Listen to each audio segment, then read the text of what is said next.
slowly, and by the end of the movie, when he's given, spoilers, but it's old, when he was given an entire chance to say, hey, this is your dream, what you've been shooting at for the entire movie, are you fucking slurping something out of a drink while I'm talking, you fucking piece of shit? I was kind of hoping you would just notice. Are you serious? We both can notice. Are you serious? Well, Sam, I wasn't doing it for your benefit. I was doing it to interrupt him. Oh, well, thank you. I appreciate that.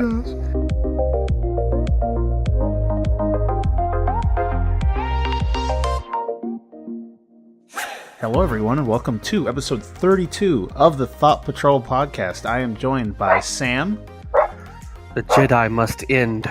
A barking dog, and Shawn, who just muted himself. Yes, yeah. Well, apparently, right when we start is when somebody has to pitch their fit. That's how that works. Zim is our fourth member. It's Zim, right? Something like that. So Shawn it is Zim. Yes, he is our fourth member. Talking about advanced analytics and trying to think of smart sounding words, thermodynamics, and calculus. That stuff. That's the new segment for this week. Zim nice. Talks. Yes, and he shall enlighten us about those topics. So I'm glad you both could join me. We are all here. We're here to bring you guys another episode talking about some of the shit that happened over the last week. But first, let's start with an intro. How are you doing, Sam? How's your week been? Pretty good. Normal week. Work was work. Got to have a couple of days off. Got to do a new Christmas tradition with my family. We got to go to a farm where we ate a lovely country dinner. And then we went on a hayride and saw all the lights and everything. That was really fun. Got to see Last Jedi with my father Saturday in IMAX. It was glorious, and I want to experience all movies like this, but my bank account won't let me. But it was fantastic. And then only game I played this week was Wolfenstein 2, nice. The new Colossus. I love the game, but it's frustrating. I had to go down to the easiest setting a couple of times just so I could get through these sections. But other than that, I loved it. It's really great. I can't wait for it to continue on. But other than that, pretty normal week. That's good. When I played Wolfenstein, I played on PC, but I don't remember what difficulty I played on. I think it was like the one above normal. I don't remember how many there are. But I guess it'd be easier to play it on a harder difficulty on PC than it would be on console. Yeah. Because you have that accuracy that you could work with, I guess. Yeah. I've also seen that because I've been playing GTA 5. It was on sale on the PC, and I've been playing it with Tyler, and it's like a whole new ball game, or a whole new ballpark with having a mouse and keyboard and playing that game. Because you can decimate fucking rooms of people with just like a carbine, because they're all the same height. Everyone's standing the same height, and you just go from right to left and annihilate everyone by hitting them in the head. It's pretty ridiculous how deadly you are in that game. Yeah. How about you, Shawn? How's your week been? It has been chaotic. Ooh. I've been doing much amount of shopping. The adult stuff? Oh, Christmas stuff. Christmas shopping. I see. And the rest of the time, I've just been working ridiculous hours. Yeah. Yeah, you told me about them stupid hours. What about, have you got a chance to participate in any gaming? Have you started Persona 5 yet? That's the only important question. No, not since I tried starting it last time. However, I've gotten deeper into Destiny's content after the 2-hour campaign is done. Okay. Finding out how they've changed some of the I don't even know what you'd call it, the mechanics. There's been a bunch of mechanic shifts. The meta has shifted. I was going through some of it with Hector, and we found some neat stuff. A lot of cosmetic additions and things as well. That's good. And that forge for making weapons is open. So that's the thing. That's a thing. Yep. It's a thing. It exists, it's there, and it costs $20. Yep. What was that? It exists, and it's here, and it costs $20. Uh, what cost $20? The DLC. Well, I guess you already bought it, but you spent that I money a had while paid ago. 15 for it because my pass I think was 30 or 25 or something. Yeah. So I didn't pay that much for it, but it's fun. We've had some fun with it, but mostly just because we were playing. Again, Destiny's more of a social thing than a game thing. I don't know. Yeah. And I've been enjoying the winter stuff for Fortnite. I haven't really done anything new. I've been watching a lot of Asian horror movies because that's what one does in December. Yes, exactly. That's how you get ready for the Christmas spirit. Asian horror. What about you? I've been good. I'm trying to think. We recently went to the dentist. For those of you that probably do not know, because you have not seen my face, a lot of you haven't that are tuning in. I do have braces. Now, the reason I have braces is because I have a really big, I have a really bad underbite or something like that. And the only way to fix it is they had to wait till I aged past like 20, and then I had to get the braces, have them sit to straighten my teeth, and then now we have to go into a maxillofacial surgeon, and they're basically going to break my jaw. Kind of. They don't break them anymore. They used to break the jaw and realign it, but now they're going to cut out a bone, realign my jaw and fix the bite, and then they're going to screw like plates to hold my jaw shut as it heals. And so I'm getting ready to go do that. As of right now, we're still a couple months out. It's probably not going to be until mid of 2018. So because I've had the braces for about a year. But so we're getting ready to do that, getting everything set up to go in for that surgery. They say the recovery time isn't too bad. I could go back to work in like 3 days, something around there. I won't be as heavily medicated, but I'll be on some form of pain medication doing the work. So it's entirely up to me when I want to go back. So getting ready to do that. Besides that, gaming has been nothing really special. Like I said, I've been playing a decent amount of GTA 5 with Tyler, because he had it for the benchmark for some reason. He's like, "Oh, I have GTA," and I saw that it was on sale. And there also might be down the line, we might be planning some sort of video for the Doomsday Heist for the channel.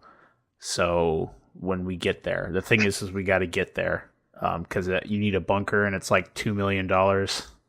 And over the past week, I've accrued about $1 million, a little bit over $1 million, but I ain't paying for it. They have a pack where you can get everything from the Criminal Enterprise update, which is like $10 million worth of shit, but it's like $40. And I'm like, I'm not spending $40 on this game. It's too old. So I'd rather just sit there and grind it out. So that's what I've been doing. We've been doing some of the heists and stuff like that. And just for the most part, enjoying the game. I found out there was a way where I could render the game in 4K and then downscale it to work with my monitor, which is just a 1080p monitor, and it looks fantastic. I'm surprised how pretty this game looks, being as old as it is, and the amount of detail that sits in the game. And it's just like a super pretty game. Like the first hour I played, for the most part, I walked around in first person, just looking around at stuff. It's just a really pretty game. So besides that, if you've been following the channel, we did start a Let's Play for Fade into Silence, which was a game that was announced at the Game Awards that we just passed like 2 weeks ago. And it was like a survival, like fight the elements survival kind of game. And we started a Let's Play for that on the channel. The second episode just went out today, which is Sunday that we're recording. And so if you're listening on Audioboom, you haven't checked out the YouTube channel, we'd really appreciate it if you could stop by, even just leave a subscribe. I'm not forcing you guys to watch anything or anything stupid like that, but any type of help would be appreciated. It would help us appear more in like searches and shit like that. For the most part, the first episode did well. Pulled about like 27 views and 1 dislike, whoever that person is. I'm still kind of salty about that. The 1 dislike, it's not that big of a deal. Everyone gets dislikes. Fucking PewDiePie gets dislikes, and everybody gets dislikes. So that's that. We're trying to, again, I'm trying to find content to provide. I'd like to do like multiple people to play a game. Thing is just that the timing is horrendous. Caitlyn has a horrible schedule.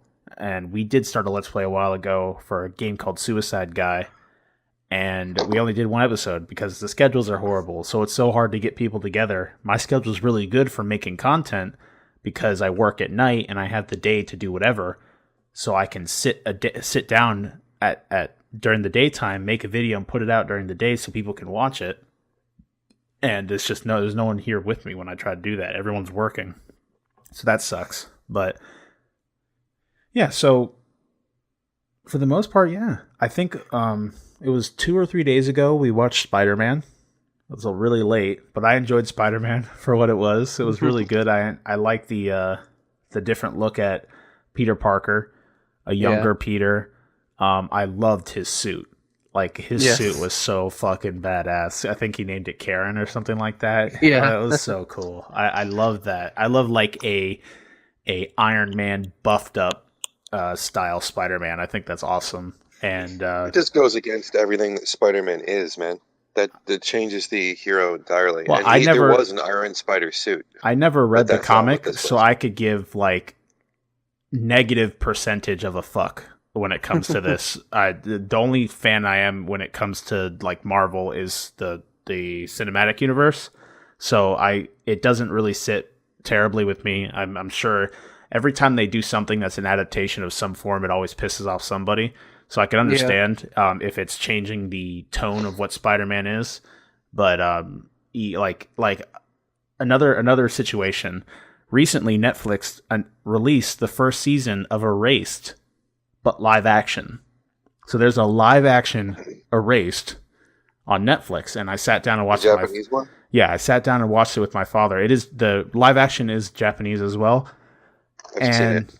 Yeah, and for the most part, it's, at least from what I saw in the first episode, it's scene for scene. It's just low budget, and it's just like, I'm sitting there, and it kind of reminded me of with the Death Note movie. I'm like, oh no. At least, well, the Death Note movie, it had a different, like, changes to the way the story progressed. But I'm sitting there like, why would someone watch this when, like, a superior version exists? And not to sound elitist or anything like that, which I'm sure that's exactly what that sounded like. But, like, I'm sitting there, and they have, like, one scene from the first episode is the main character's a mangaka, and basically that means he writes manga. He's an author. He draws manga, and what happens is he's like having issues with life. He doesn't know where to go. He works at a pizza place, blah blah blah. And earlier on in the first episode, he throws paper, just tosses it. And in the live action film, it just kind of flutters down to the ground. But in the anime, the way they do it is it does that thing where it follows the paper as it falls, and it's just, I don't know. I'm trying to think of how I want to put this into words, but the amount of control an animator has over every scene can greatly influence how the impact that scene has on the person viewing it. There's only so much you can do with a person throwing paper in a live action form, where if it's something that's animated, they have complete control over what's in view at all times, and they can completely change the impact.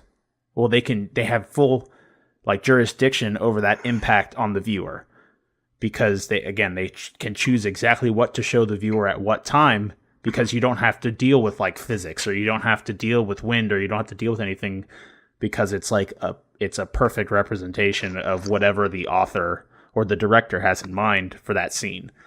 And I don't know, I was sitting there thinking about it, and I think that's one of the reasons I like animation so much. And it hurts me when I see live action forms of stuff come out that just don't live up to the same hype.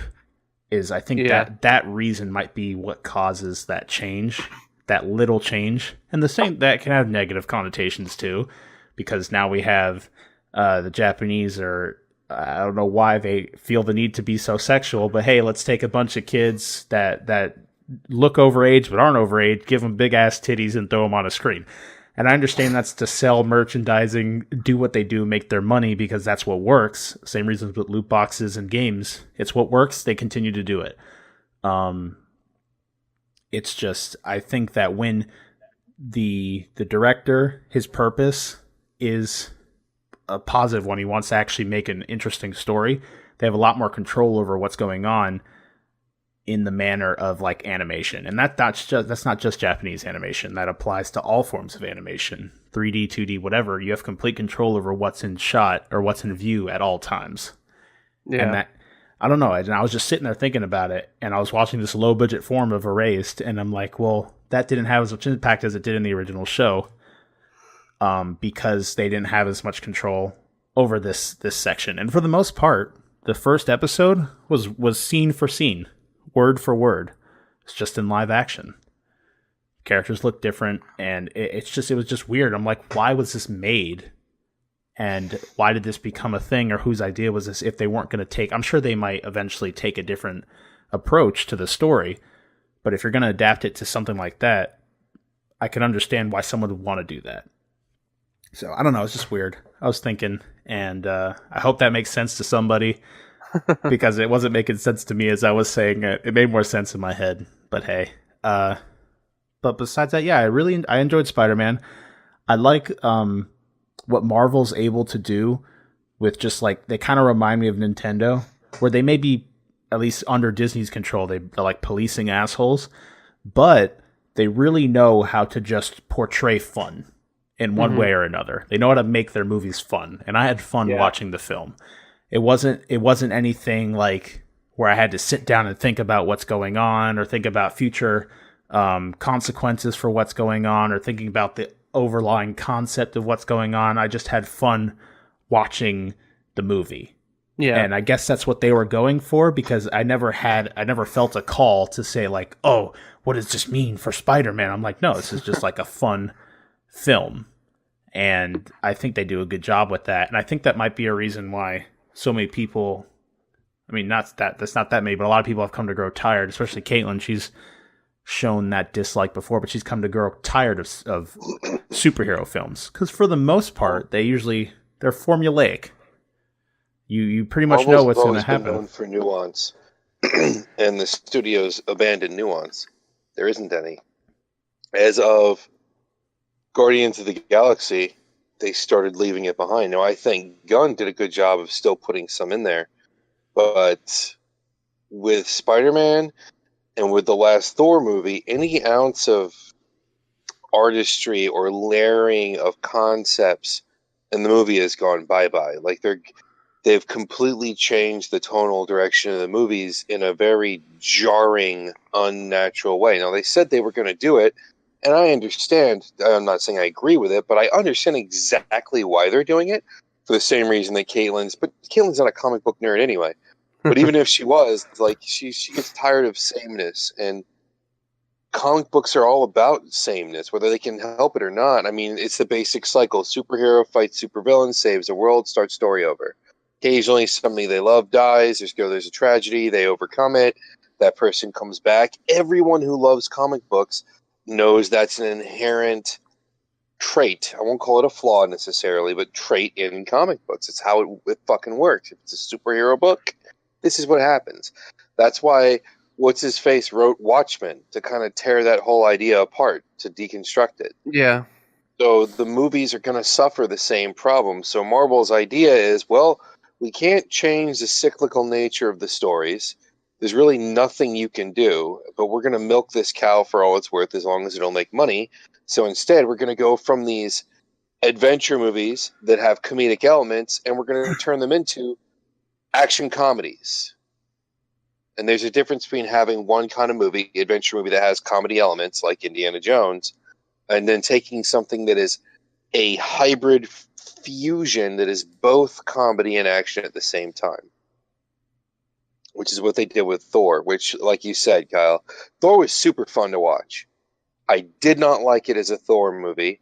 I did not like it as a Marvel movie, but I liked it as just a buddy cop movie. It was a fun buddy action film. But that's what it was. It was a buddy movie. It wasn't a fucking Thor movie. The guy didn't act like Thor whatsoever. Hulk didn't act like Hulk. It was bizarre. It was like a Looney Tunes version of what we had seen before. There was no natural transition into this new thing. Like, it went from being Thor to being Guardians of the Galaxy 2.5. Yeah, and that's a drastic Right. tonal change. I don't know I too did much. not like Spider-Man. I will go on the record. It was okay. I didn't mind watching it. There were portions of it that were okay. I think they screwed the pooch on that one. Thing is, I can't But go that's- back and think to a Marvel film that I sat down and watched and thought there was like an overlying huge concept here. For the most part, they all were just fun superhero movies. And even from the conception of like early Iron Man, in a way, they might have not been adventure like you're saying. I can't really speak because I'm trying to think back. But like I've just always seen them as like a action with kind of comedy interlaced in to make it fun. And that's all. I've never sat down for a superhero movie and thought I'm going to pull something grander out of this. It's just we're going to see a superhero and some kind of plight for the most part, Right. and it's always all right, very point in small. case. X-Men. X-Men Well, was X-Men Marvel though? Allegory for racism, right? It's Fox though. Well, technically, Let me finish the concept first. It's an example. Okay. nerd. X-Men is an allegory for racism. The movies did not hide that. There were layers of that complexity. You showed the characters going through these emotional traumas of being a mutant. Okay. In the Marvel universe, you saw Tony Stark go through this character arc between Iron Man and Iron Man 3 of what he had created, who he had become. Remember the alcoholism in Iron Man 2? As much as that may have been a weak movie, not as bad as the third one ended up being, but as much as 2 being a weak movie, you saw him go through these at least somewhat complex character arcs, considering the nature that it's a Disney movie. They were not afraid to bring in at that these point, elements. You've got Scarlet Witch building a relationship with an android, questioning that about herself. You've got Scarlett Johansson's Black Widow going through this character arc, having been an assassin and doubting who she is, and then her place as a woman, and so on and so forth. Her relationship with Bruce Banner. These are layered complexities in the movie. There are depths to the movies. The different characters are going through these things that actually have some texture to them. There is zero, and I stress, zero texture in the second Thor movie. They kill his best friends in like a tenth of a second. Nobody ever talks about it again. Like, it doesn't matter. I can't speak for Thor. Nothing that happens in the movies now matters. People die, they get wiped out. Nobody bats an eye, nobody grieves. There's no shock. It's just like, yay, on to the next joke. There's no like character struggles. There's no loss. And in the Thor movie, the closest they came was Thor's dad passing on wisdom to him and passing on into the next world. And even that had a lot of its thunder taken away by so many other just glossed up, candy coated elements of the movie. It's just very flippant. It's very buddy fun. And it barely touched on any kind of a complexity or depth to it. And you can have complexity and depth in a movie and it still be a fun adventure movie. But now it's a fusion of comedy and action. It is not an adventure movie that has comedy elements in it. And there's a difference between having a chocolate chip cookie and having a chocolate chip cookie.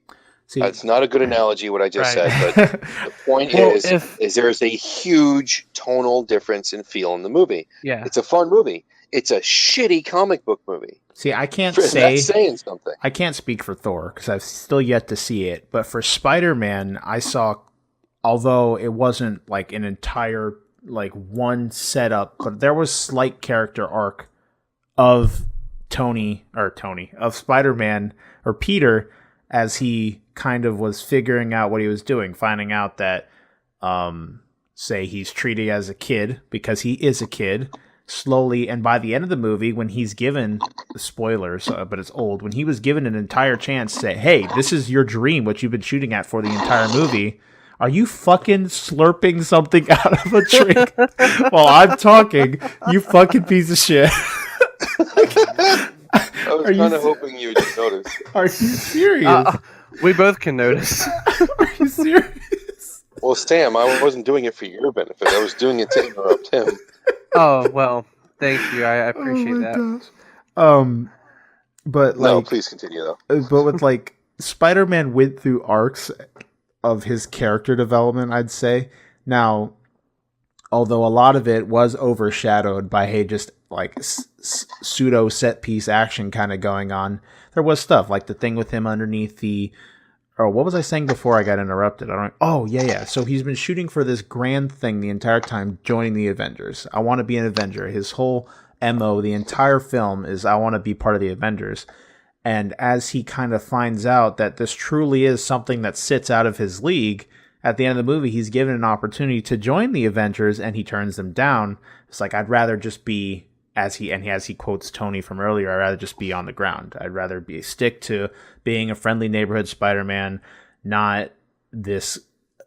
And I'm 100% sure the moment that we get into Infinity War, his ass going to be scooped up and brought in with that new suit so he could help fight. Course. Yeah, it's in New York, so I mean, yeah. And it's just if I look back on it and think hard enough, because a lot of the times, for the most part, besides the one with the concrete where it fell on him and he really like had to get there and say, oh, because he didn't have his suit, using his basically little bougie ass costume. That was the best scene in the fucking movie. Yeah, I thought that was really cool because he's like, okay, I don't have my suit. I have to muster this strength together, just me as myself, and kind of grow that way. And then he's able to get out of the concrete mess. And yeah. I thought, and I know people liked Michael Keaton as the Vulture, and I thought he did really good for the most part. It's just that whole car scene that people great. He just had no time. The car didn't spend any time with him. That car scene though, as I've heard that it was good, but for the most part, I thought it was kind of. I mean, at least when they arrive at the prom, I thought the rest of it was pretty good. But when they're at the prom and he's sitting outside of the car, it just he felt like cheeseball kind of just slightly. The whole car ride wasn't like that, and I felt genuine tension up until the prom. But like when he was sitting there in the front seat just smiling, or I don't know, I felt cheeseball kind of just the way it was. I don't know why that I got that impression, but I felt like it would have been cool if the movie ended at the concrete scene and we didn't get the plane thing, because the plane was dumb too. The whole time we get this whole setup of the Vulture, and he's stronger than Spider-Man all the time, and he's smarter than Spider-Man. He's older than Spider-Man. He's got more combat knowledge than Spider-Man. And then just all of a sudden we're able to win at the plane for no explained reason otherwise, besides the fact that Michael Keaton decides to be dumb all of a sudden in order to get the crystals, and then his suit explodes, blah, blah, blah, and stuff like that. I don't know. I felt like the plane scene, maybe they're just trying to wrap up this arc because, hey, we got Infinity War around the corner. And then we're going to probably do like a soft reboot of everything when we move into the next phase and start all these other superheroes after all the Avengers are mercilessly murdered. No, I'm pretty sure it was just lazy writing. That's also true. They were trying to tie up a loose end that was a little sloppy there. And I have to say that I agree with both of you guys. I think that, when Marvel first started coming out with movies, I really enjoyed them. Like Shawn said, a lot of complexity. There was actually meaning behind the stories, but now they have turned into basically Saturday morning cartoons. They're just there for amusement. They're for basically money. I mean, that's let's just be honest. I mean, they're just there to make money. They're there to get people to go to the theaters to spend their money, and so that they can blog about it and tweet about it and say, hey, you need to go see Marvel. And then if you look at the opposite spectrum, you have DC that's trying to make layered experiences, but they're failing because they don't have proper setup. They don't know how to make good movies. They don't know how to they don't know how to take what DC has, which has crazy stories and has great characters, but they don't know how to translate that to film. They don't know how to say, okay, how can we take now the only exception is the Dark Knight series from Christopher Nolan, but the only thing is that that's not longer canon now in the new DC universe. That was never canon. Yeah, well, it was never canon, which was great because you had no constraints. Nolan could go where he wanted to. He created this universe of it was dark, but it was real. Had realism to it. It had structure. But now you see them trying to do so much and trying to catch up with Marvel that they're they're just getting real sloppy at it. Justice League, again, I enjoyed the movie, but I felt like, man, this could have been so much better. This could have been so much more than it could have been. And I was really disappointed in what they did, especially with Flash. I was so excited to see him in a movie, but now he was just kind of thrown in there. It was more of like he was I don't know, he was kind of like the little kid that he had to, they had to hold his hand through. And, he's so much more, but I understand where they are. They're going with the Barry Allen that wasn't at his full potential. But again, it's not all about the Speed Force yet, right? Then that's what really got me kind of pissed. Is he just kind of just talked about it for like 3 seconds and got into the Batmobile and drove off with Batman. They didn't really even go into it, which I was like, why didn't you take the time to do that? And I thought, well, you can't really go into everybody's story so much. You can only do so much when you're trying to do a friend movie or like a team up movie, which Marvel did a good job. They had individual movies. They came together and then they explored more. DC, trying to catch up, decided let's just throw a team movie right away, and then split off. And the problem with that is that I think DC should have taken their time. Exactly, that's what I'm saying. I think it was rushed. Really, what the schedule was is that you'd have, I believe what it was. I think if I'm not saying, I think Wonder Woman was the first in the individual movies. Oh, sorry, I'll skip that. Man of Steel was the first one. Batman vs. Superman was to kind of introduce Batman to this world, and then Wonder Woman, and then from what I understood, it should have been then Aquaman, then Flash, and then Cyborg could have been the one that introduced in Justice League instead of trying to throw in these other characters. So I don't know. I just feel like, well, the thing about it, I feel like we said, Marvel, when they started with Iron Man, they weren't anywhere near as big as they were now. They were still decent moneymakers, but for the most part, we weren't anywhere near where we're sitting at now with these films and the budget to the output that they bring and all that stuff. So Marvel has been building. They've been laying foundation for like the past 10 years of film.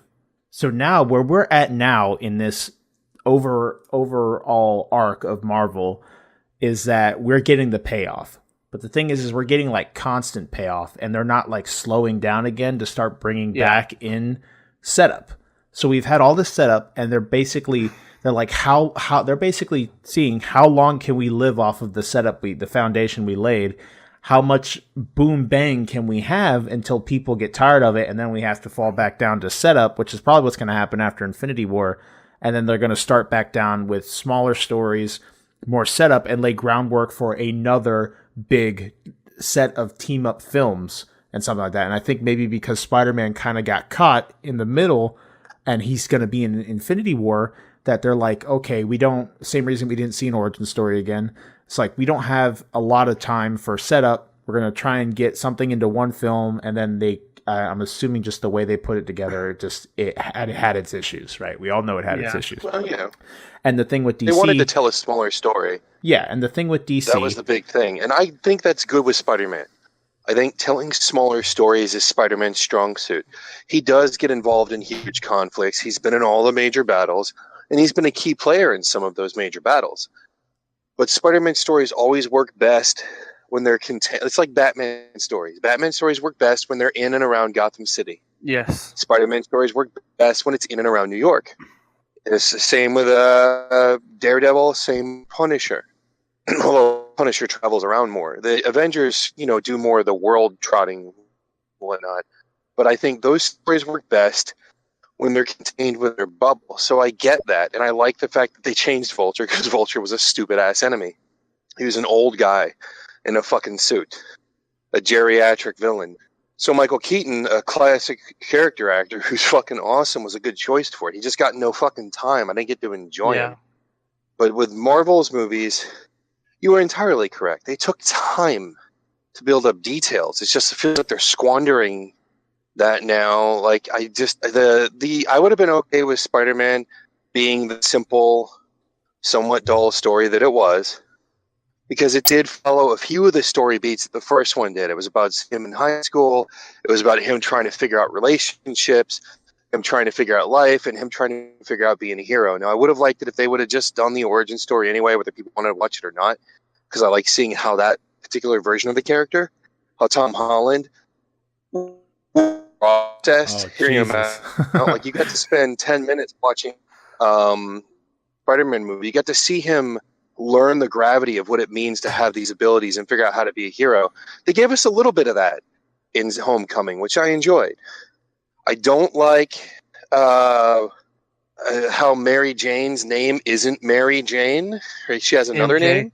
I don't like the Mary Jane even Mary Jane wasn't in Homecoming. Yeah, she was. She's just not Mary Jane now. She has a different name and goes by MJ for short.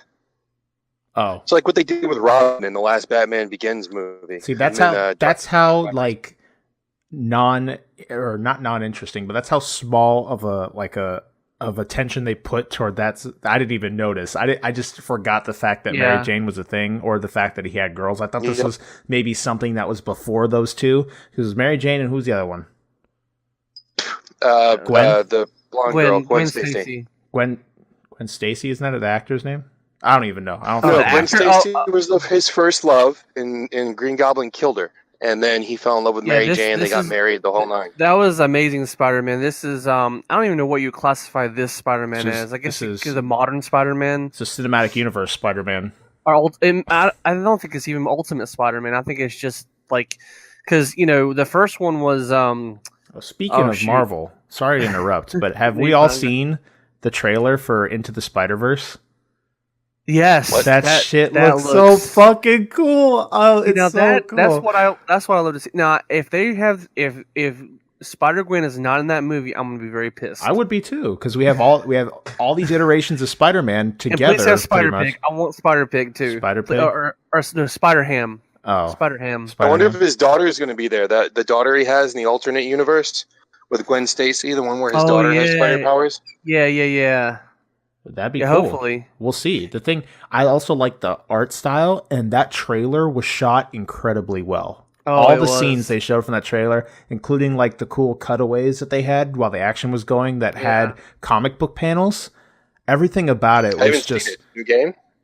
No, it's a movie. It's an animated movie. It's called Into the Spider-Verse. You should watch it real quick. Mute yourself, watch it real quick, and then rejoin us so we could get a live reaction from Shawn, like we did last week. If you have faith that you can do that, leave the call and get back in without causing any issues.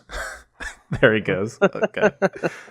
But yeah, like, I don't know. I just feel like with these comic book movies, you're just seeing more of cash grabs and less development and less time, developing these characters in the way they should.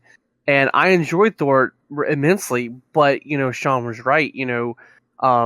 It just kind of jumped around. It didn't really take its time to like say, okay, this event happened, we need to meld on it. No, we just need to keep going. And I'm not going to get into Star Wars today because I feel like that's something that I want to wait till everybody sees, and then we can process that. We could talk about that next week, maybe, or something around those lines. When I talk about it, I want to give it some time and maybe do because I'd rather have a spoiler talk of it, but we need to give it some time. Right. So I'm thinking production instead of an episode, people. Yeah. But no. Yeah, with that, there's some polarizing things with that. But, with these comic book movies, I don't know. I just feel like they're going to keep on going with this cash grab mentality.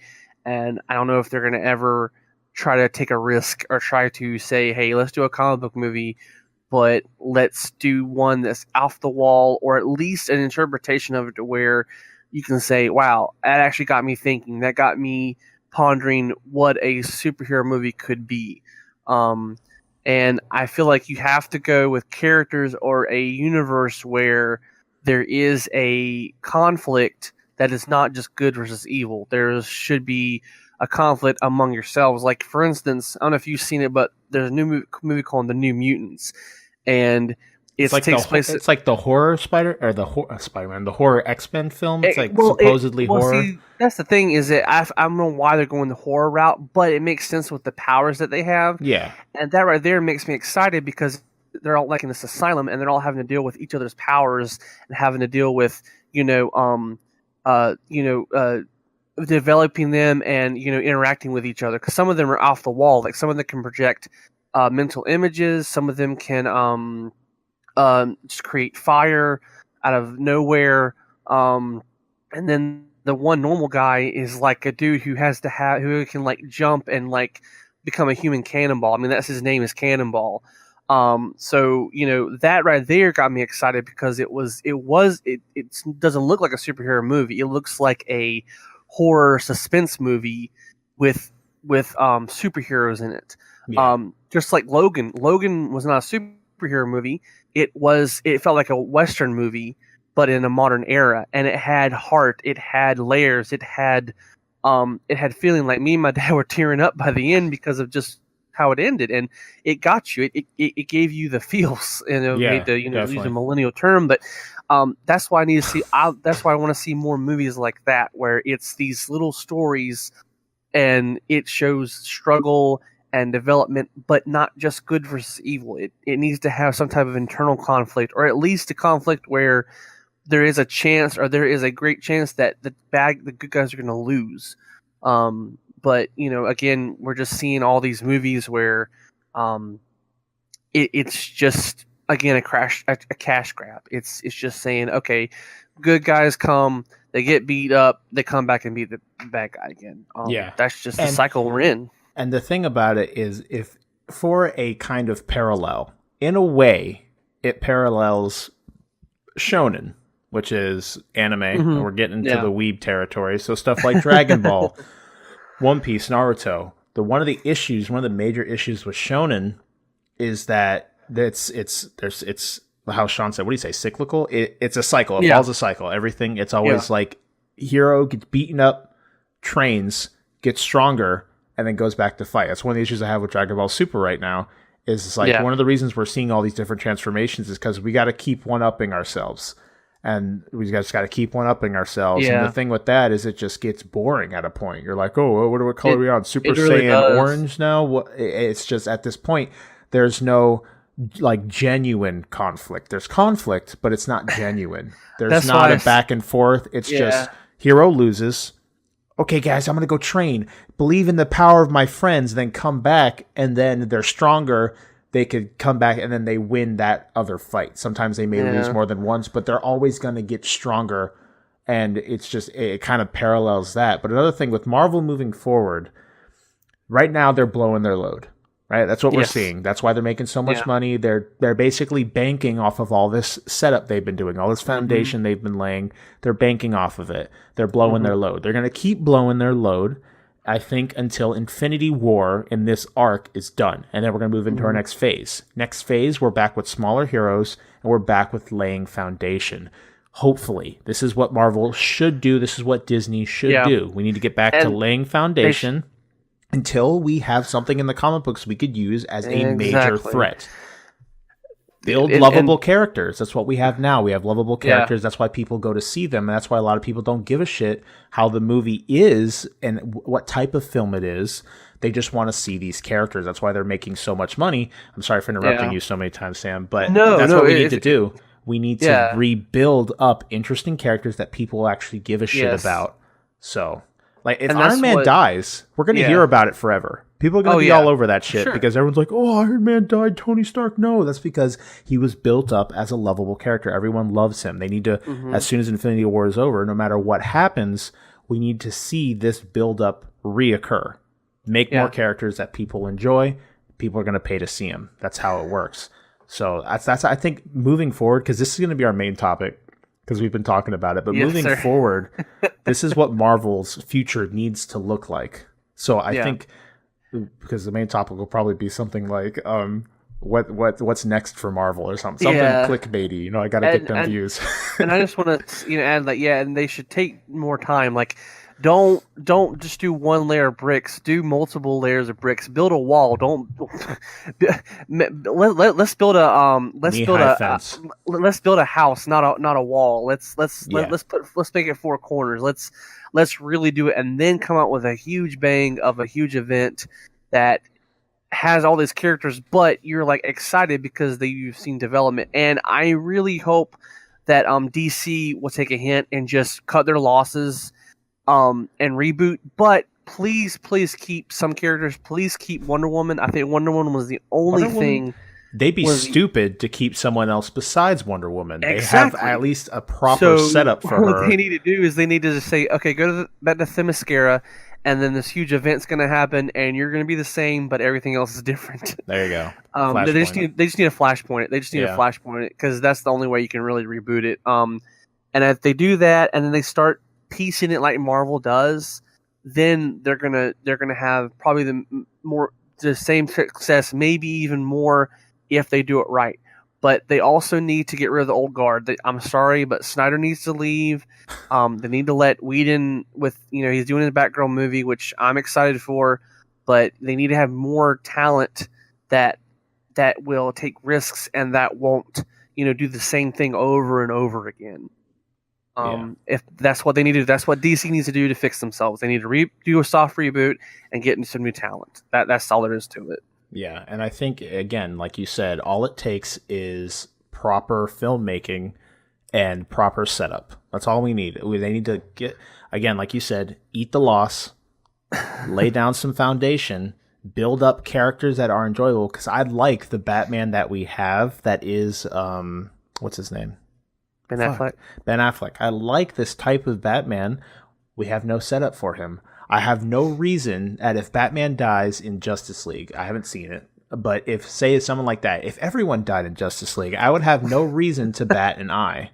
I would have no reason to care. We haven't had any attachment to these characters. That's story writing 101. You give your audience something to love about your character so that when conflict happens, we got people rooting for them. Unless you, well, I'm going to leave it at that. So that's what I think moving forward. Shawn, are you back yet? Have you watched the trailer? Are you with us? I don't know. He's still muted. I watched 2 trailers. Oh, what do you think? I like the fact that, I'm not a huge Miles Morales fan. I like Miles' character a lot, but I'm not he's not someone I'm fucking crazy over. I'm kind of a diehard Peter Parker guy. But I like the fact that it focused on Ultimate. I know the Ultimate Universe doesn't exist anymore, but that whole trailer, it starts in the Ultimate Universe. You see Miles walk up to Peter Parker's grave because in Ultimate, Peter Parker died. That's about the time that Miles picked up the mask because he was inspired by Spider-Man. Okay. So he goes and visits the grave and then eventually meets up with Peter from the core universe in the subway. Okay. So, yeah, they would have to bring in Spider-Gwen. They would have to bring in probably Silk and that other chick. I can't fucking remember her name. And Peter's kid. Spider-Woman. Right? Yeah, Spider-Woman might work. She doesn't really have the same kind of power set, but I guess she's part of the family. Yeah. See, I'm wondering where the conflict... And then in one universe, Gwen Stacy has the ability... Not Gwen Stacy. Mary Jane has the ability, too. She shares it with Peter and their daughter. Yes, you're right. See, I'm wondering where our conflict will be in this film. Will we see what are they called? The Sinister Seven? Will we see something like that? Six. Oh, Sinister Six. I'm sorry, I don't read comic books. I'm going to. I remember them from the Game Boy Color game back in the day. That's how I remember them. If I'm not mistaken, I think in the Spider-Verse, I think it's a combination of villains in different forms. I have a couple of the Spider-Gwen comics, but I haven't read those in a while, so I don't know what the conflict is going to be. But it's probably going to be a variation of either the Sinister Six or probably a Spider-Man villain that's universal. Maybe it's the Green Goblin, but maybe it's a team of Green Goblins. I don't know. That'd be cool. I guess we'll just have to see. Like high school dodgeball or something. All the different Green Goblins show up. So yeah, now we've been talking about this a lot. So like I said to Sam, we're gonna make this our main topic. So because I didn't have one really, but we're gonna move on to the rest of the podcast. So it was a really weird podcast this week. But any final shots? Any final thoughts, Shawn? Before we move on. On which topic? Anything we've been talking about. We've kind of jumped. We've been all over the place. What did you think about the way that that trailer was shot? The cinematics in that trailer. Oh no, I like the trailer. Yeah. I like it. A little cartoonier than I think I would have opted for, but I like the action. I like the physicality of it. It looks like they used cartoon dimensions for a CG movie, which is kind of interesting. It's a little bit like what they did with The Incredibles. Yeah. So I can kind of appreciate that. As long as they keep the characters, at least, like, all I ever ask is that you keep because you're obviously going to change things. It's very rare that somebody does a direct transition. To date, I've only seen them do that with Assassin's Fist. So, if you keep the inspiration from the original characters intact, like they did with Marvel up until the Thor movie, I'm fine by that. Yeah. I'm excited to see it. Spider-Man's one of my favorite guys. That's why that's one of that I was so pissed off. Like this, you give him a fucking turbo suit? Are you serious? He's got a fucking Iron Man suit? Why? Why would you do that? Why would you? It's like giving Batman an Iron Man suit. It ruins the fucking point of the character. He's used a fucking suit to fight Superman, 2-3 times? That's the only time he puts the fucking thing on. We should give everyone Iron Man suits. He had an suits. Iron Spider suit once, and it broke. We should get everyone's Iron Man suits. That's how we win Infinity War. Give everyone Iron Man suits. Put the Hulk in the Hulkbuster. Tony Stark was one of the first to die, right? Shh.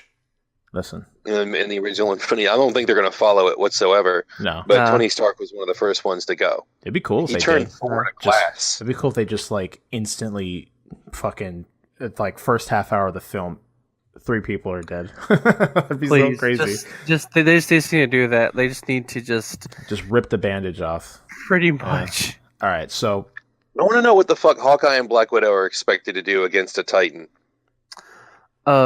Shoot arrows and stun bullets at them. Yeah, probably that won't works be so there. well anytime they use it. Yeah.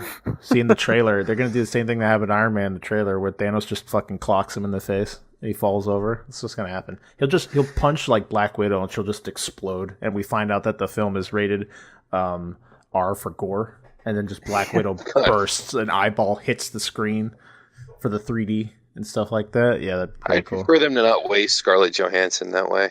Yeah, she needs to. They need to use her a little bit more because she's a really great action actress.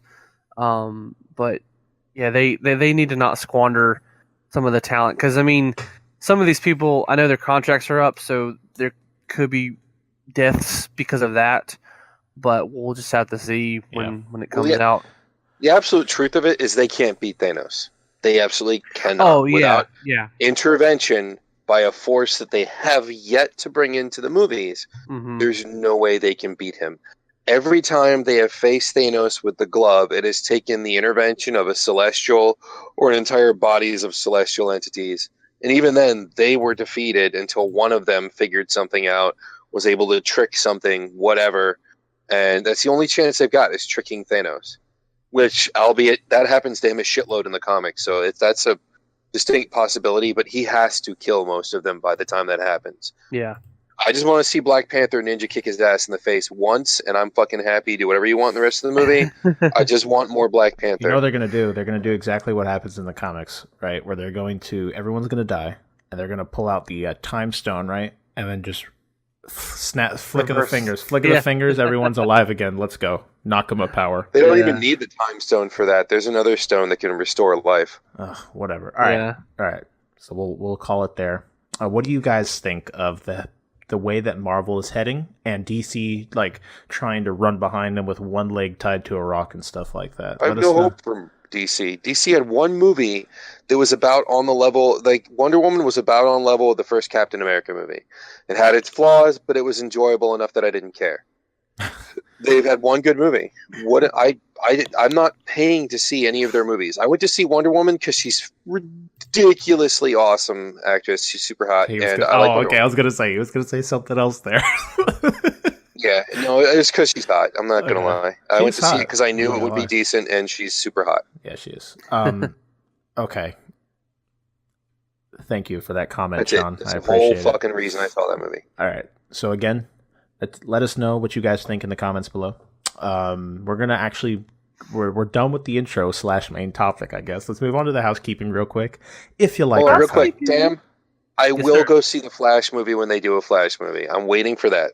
Oh yeah, me too. But that's the only. That's going to be the reboot. But are they gonna do it after the reboot, which is probably going to happen, or are they going to do it with Ezra Miller? Because knowing DC, I'm really worried about Ezra Miller. He was okay in the Justice League movie, but I just don't know if he can carry a whole movie by himself. Knowing DC, I like a little bit older Flash, to be honest. I don't. That's know why. what I'm saying.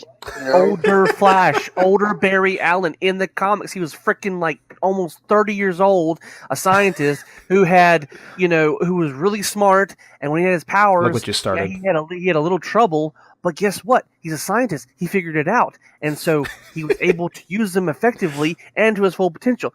Instead of this little piece of crap punk skinny dude who gets beat around all the time. With 25, like 25, maybe 28. Whoa. Give me a freaking... It's our show now, Kyle. You have no control. I'm sorry. We're an hour in, boys. We got to move. Smack that little punk Barry Allen to the...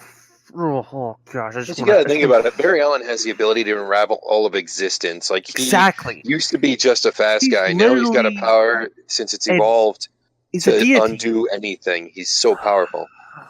In the freaking comics, he can unconsciously dodge a bullet. His body dodges the bullet for him because his brain works so freaking fast. Okay. Rant over. All right. Sorry. If you guys like our content and you want to connect with us, we have a Discord. Feel free to stop by, say hello to the hosts. I am there almost religiously. So if you want to say hi, come by and just stop by and say hello. We also, like I said before... want to scream at me? I'm sort of in there. I don't pay attention, but if you scream at Kyle too, scream at me, he gets a hold of me pretty quickly. Yeah, I got you. Anything you hear during this podcast, you have opinion on one way or another, and you want to let us know what you think, feel free to leave a comment below. If you like our content, feel free to subscribe, either on the podcasting service you're listening to, or you can come over to our home channel on YouTube, where we do Let's Plays and other things of the sort. We also have a Twitter.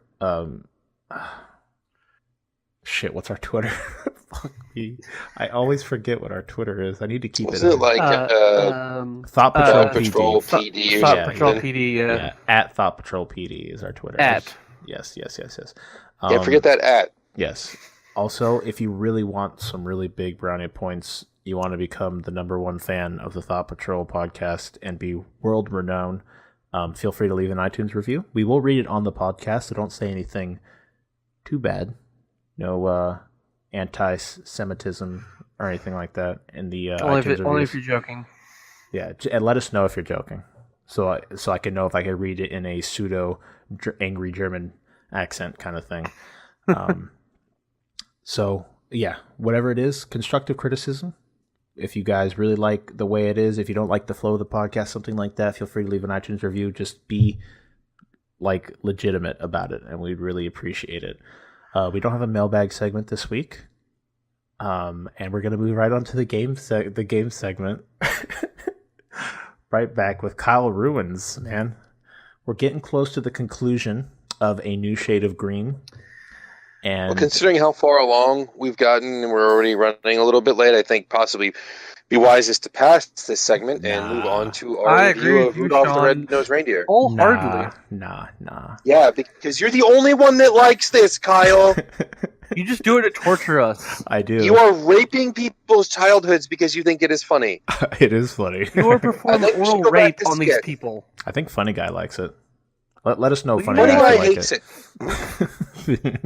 All right, Shawn, go take out your headphones. Funny Guy does not want to hear about dicks and shit going on to... No, enough. Logan, okay, Ghostbuster. You are being downvoted. We don't have a lot. Let's You're finish off the island. No, let's finish it today. There's not much left. We'll finish it today, so we don't have to, and we'll take a break. Oh, God, text me when you're done with the mind rape. You're going to be on the island that the Misfit Toys don't want to be on. And nobody's going to come and visit you because you like Slimer fucking people. Listen, after this, we'll take a break. We'll do some other segments, and then until I find another disgusting fan fiction, we'll bring it back. No, we won't. Bitch.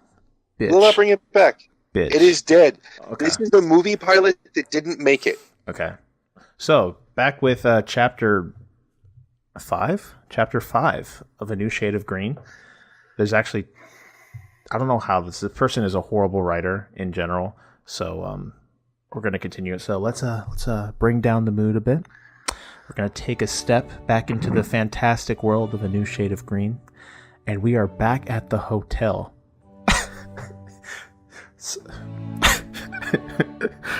They always start ridiculous.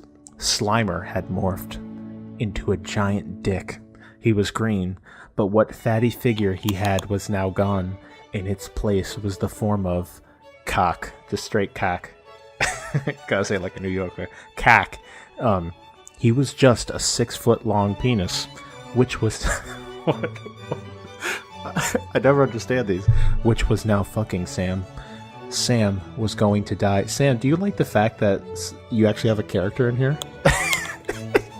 I'm sorry, what universe are we in now? This is Sam Witwicky, but I like the fact that he shares your first name. So I think of you being fucked by a 6-foot Slimer.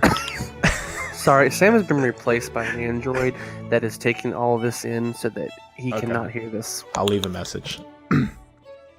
Which was now fucking Sam. Sam was going to die. He now knew where the blood came from. It was Slimer's last victim. There was fresh blood now, though. His blood. Soon Slimer was going to just off him. He wished it would happen soon.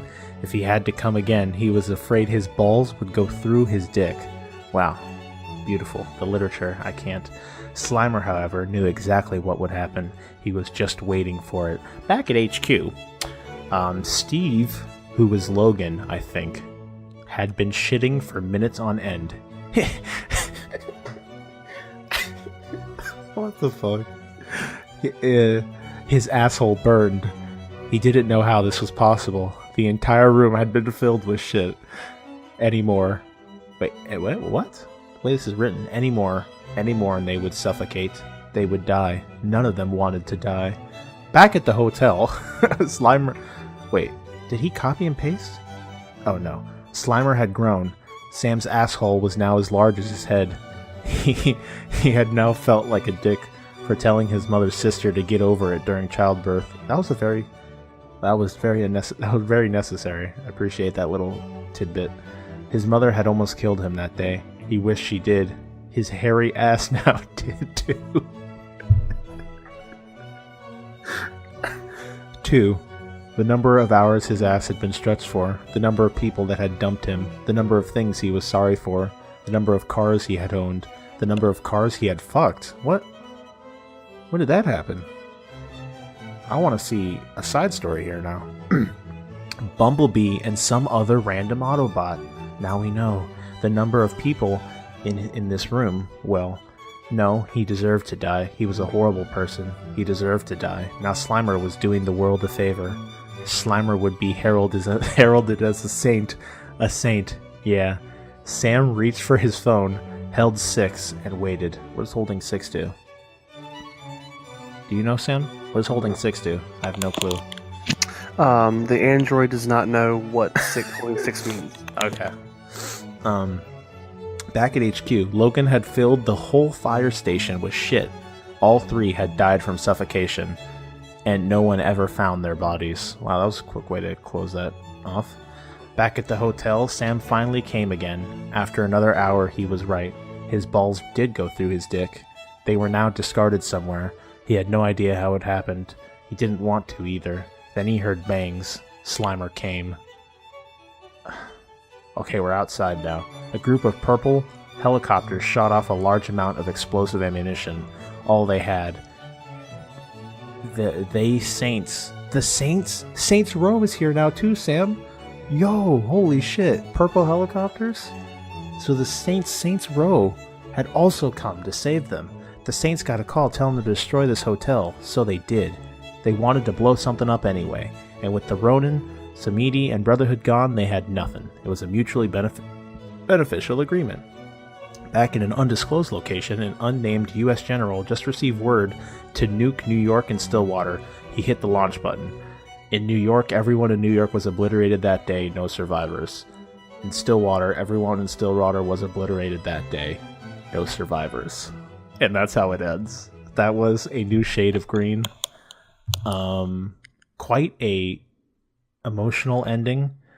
A lot of roller coaster going around, ups and downs. I can't believe everyone died. And my favorite Wolverine, he shit himself and murdered 3 people. Just so much death and destruction. I like the little arc of Sam accepting his death and understanding that he was useless. And that Slimer was doing him a favor by fucking him to death. And somehow he fucked Bumblebee and some other robot. And I want a side story for that, Mr. Who's the author of this? Umbra D'Angelo. I want a side story. So, that was A New Shade of Green. Sad to see the story go. I'm going to tell Shawn that we're done with the story. The android is happy that the story is over. I'm glad. Can the android call Sam back to the podcast? Sam, coming in 5, 4, 3, 2, 1. Is it over with? Yeah, we're good. Okay, good. Good. Oh, man. I'm really sad that this story is over. It had a very sad ending. Let me guys know what you thought in the comments below. Again, like I said, since we're done with this story, we're going to give it a break. I don't want to mindlessly bombard you guys with porn. And we'll probably do some kind of story or something for next week, or even an Urban Riptionary. And I'll try and find another gem. It's on the internet. I'm sure they exist somewhere. So thank you all Are we for not doing current event sketches anymore? No, that's what I'm saying. That's probably what we'll do next week. Current event. What? Yeah, I know what you're saying. The skits. Yeah. News things. Yeah. Or Thank you all for joining me on this wondrous adventure that was A New Shade of Green. And that is the name of the fan fiction. If you want to find it and share with your mother, maybe let her know, hey, Mom, I found this awesome. And don't tell her that it was... See, I'm calling lies. It says in this thing that it was a Transformers plus Ghostbusters crossover. But there was Wolverine, Jean Grey... Apparently, the Saints Row team had joined in to blow up the building. That was just an amalgamation of awesome franchises come together, and I'm sure each one of their respective owners are happy that they have been in this piece of literature. This was in August of 18th, 2012, and this is an old story. It's a repost, so I don't know how far back this just gold mine goes. I could finally unbookmark this page now. It's out of my life. And then burn it. Yeah. Oh, I wish I could burn the internet. And then take the ashes and bury it, and then blow up the ashes, and then take the burnt ashes that were blown up, put it in a rocket and send it off to space, and blow it up into space, and let the vacuum of a black hole take it to its eternal death. Cool. And then turn into a fish and bomb the Russians. Nice. All right. So before we get on to our 21 Days of the Thought Patrol podcast, also, guys, if you've listened to the last episode, let me know what you thought of that drop. I had to make that the little Christmas introduction thing. I think it was pretty good. It turned out pretty well. My sister thought it was corny, and that's the idea. Anything that's Christmas has to be corny. That's the whole point of it. So let's go on to our box office, how we've been doing for this weekend. Again, we are recording on Sunday. So for the weekend of December 15th to the 17th, obviously Star Wars had come out, so everyone knows what number one's going to be. So at number one, we got Star Wars The Last Jedi sitting at $220 million for the weekend. Now, all these numbers are domestic. Sam said reportedly it was around $450 million for the world opening. That included the U.S. and Canada and the world. Yeah, so the world, it made about $500 million in a weekend, which is something that pretty much makes sense with Star Wars, as big as it is. So that's week one. I don't have a budget on this website for some reason. At number two, we're seeing Ferdinand sitting at $13 million. I don't even know what that is. I almost kind of want to see that.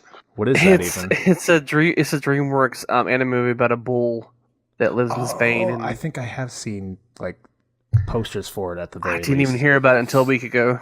Yeah. Yeah, but it's based off of the original cartoon from way back in the day. Oh. Cool. So that's sitting at number 2 with 13 million. Its budget was 111 million, so hopefully it makes back its budget. Probably with Star Wars is going to overshadow it for most. Yeah. So sadly, most of its run cycle. At number 3, we have Coco sitting at 10 million for this weekend, sitting at a total of 150 million in its 4th week. At number 4, we have Wonder pulling 5 million for the weekend, sitting at a total of 109 million, being on its 5th week. And at number 5, still holding on just barely, we have Justice League coming in at number 5 with 4 million, sitting at $219 million on its 5th week. So it did not even make back its budget. It probably will in sales, and this is domestic, so we know superheroes are big all over the world, and I know that especially in China. China fucking loves Superman. And that's actually part of the problem with why some of these movies are made, is so the Chinese market can just consume it and make billions from why them. Transformers is such a big thing. And why they suck. That's because the Chinese breed like Hector does. Which you don't know Hector, Sam, but Hector has kids by shaking hands with people. Well, tell me that. Well, I will keep that in mind if I meet him. Yeah. Just don't trust Hector. He knocks people up I'll be sure so easily. Make sure my hand is wearing a condom. Yeah. That's how you deal with him. And then he can't complete his objective. And condoms. And then Sam, they also call those gloves, just for future reference. No, he just wraps a condom on his hand. Yeah, what do you gloves are expensive, dude. You could get like 60 condoms in a box. Put one small one on each finger, and then a larger one over your hand. Dude, you use the Magnum ones. Fist safely. No, Magnum ones. Or I could just run a hazard suit. Yeah. I don't even like where this is going right now. We're already done with the disgusting fan fiction talk. Yes. Yeah, okay. Let's leave that out of the way. Now we're on to normal talk. Professionalism. Professionalism. What the hell is that word? Professionalism. Professionalism. All right, so... and Kyle, if you're ever worried about the professionalism of our podcast, I encourage you to go and listen to some of Rooster Teeth's podcast, and you will feel fine. Trust me. I'm not... It's more of an inside joke than anything else. I'm not worried at all. As long as our audio sounds okay, for the most part it does, I don't have an issue. So, it's just an inside joke for the most part. So, with all this out... Inside my pants. Yes. So, with the box office tops done, we're going to move on to... I don't know where the hell I'd cut in the what's it called? The drop to let us know. But here, drop here. Good greetings and good cheer for all who draw near, for the Thought Patrol crew has a gift for you.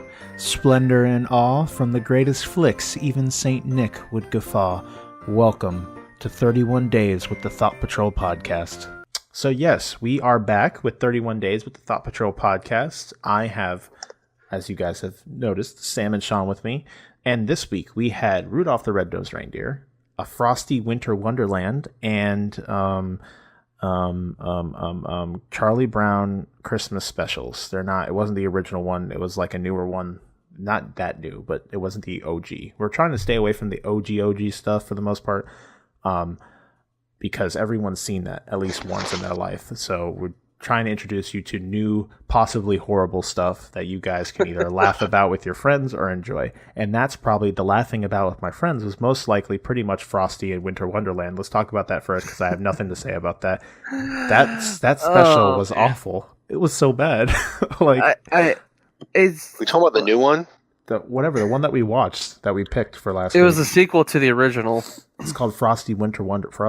Well, it was the one that was made like 5 years ago or something like that on USA Network. No, it was in the 70s. No, this is the 70s with Andy Griffith. Yeah, as the narrator. And he had Mrs. Frosty, or he called him Crystal or whatever. Okay, now a couple things. Yeah, but this was after he found her, right? No, this is her conception of like... Oh, no, I liked that one when I was a kid. Well, yeah, when you were a kid. Because this is entirely kid stuff for the most part. I thought it was really funny though that like we have all these goofy ass looking kids, and we have Frosty, and then we just have like Andy Griffith like animated Andy Griffith walk in and narrate. It threw me for a loop for the most part. It was really funny. And then Jack Frost, and it's funny because if you've seen the original Jack Frost animated special and this one, they looked like they used some of the same assets. I don't know if this one came before or after, but you can tell like they're not the same character, obviously, in like how canon, they act. We're talking about Frosty. Yeah, because the original Jack Frost was claymation. Yeah, and that's actually a pretty decent one, even though it's not technically a Christmas special. It's a winter special, whatever. But you can see that It was a Christmas special. He was fighting. Santa Claus. No, he was what? It was one of the Santa Claus specials. It's him versus Jack Frost. Jack Frost is claymation. He's got white hair that goes up like a Super Saiyan. And they battled to the death. No, there was no battling. Oh, you're talking about that one. Okay. Yeah, there's a whole series of claymation ones. The Rudolph, there's 2 or 3 centering around Santa. There's a Rudolph sequel. I know exactly what you're talking about. I'm just thinking the Jack Frost claymation I'm talking about is when he fought this weird Russian dude who had an iron horse, and he pillaged this village, and Jack was in love with this girl. What drugs are you on? I'm not. Jack Frost fought Dolph Lundgren on an iron cybernetic horse while they were pillaging London. What the hell? No, I'm telling you. I am so terrified of everything you're saying right now. I like it. Yeah, so for Frosty for the most part, the only enjoyment I got was how retarded Frosty was and the way he sounded. I love how doofy he sounds just as his voice actor. And how the Parson Snowman was smarter than both of them. Yeah, and I'm like, we're breaking so many rules of the canon now. First of all, it started with a hat. You need a hat. And then now all of a sudden you could do it with magical flowers. And then all of a sudden you can do it with a book. And I'm like... It's all love. It's the magic is love. Fairly retarded. It's definitely kid stuff. It's something that you could sit your little dumbass kid in front of, and he could sit there and drool and not understand whatever's going on and just look at pretty colors. I'm not going to suggest my child. The original one still retains its charm, I think. I can still watch the original Frosty cartoon narrator and like it.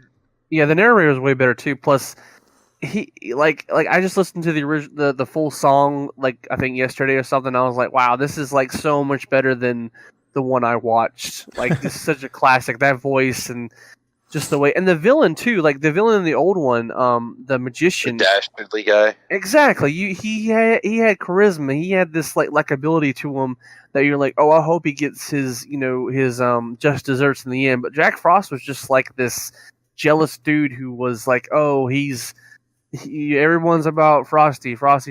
When you're like, who even cares? Like the kids are not like, oh, Jack Frost. We don't want Jack Frost every year. So he was a cuck. And then he turned out being the best man of the wedding. I mean, I don't know. It's kids shit. It's like we gotta get but there's kid stuff, but then there's good. Yeah, there's classic stuff, and then things that just aren't classic. Well, I think the classic stuff was created to they're like, okay, if we want this to last, we gotta have some kind of enjoyment for both a child and an adult. That's also why SpongeBob is so legendary and shit like that, and some of the other. Well, the first. The first few seasons of SpongeBob are gold, but the rest they were designed to adhere.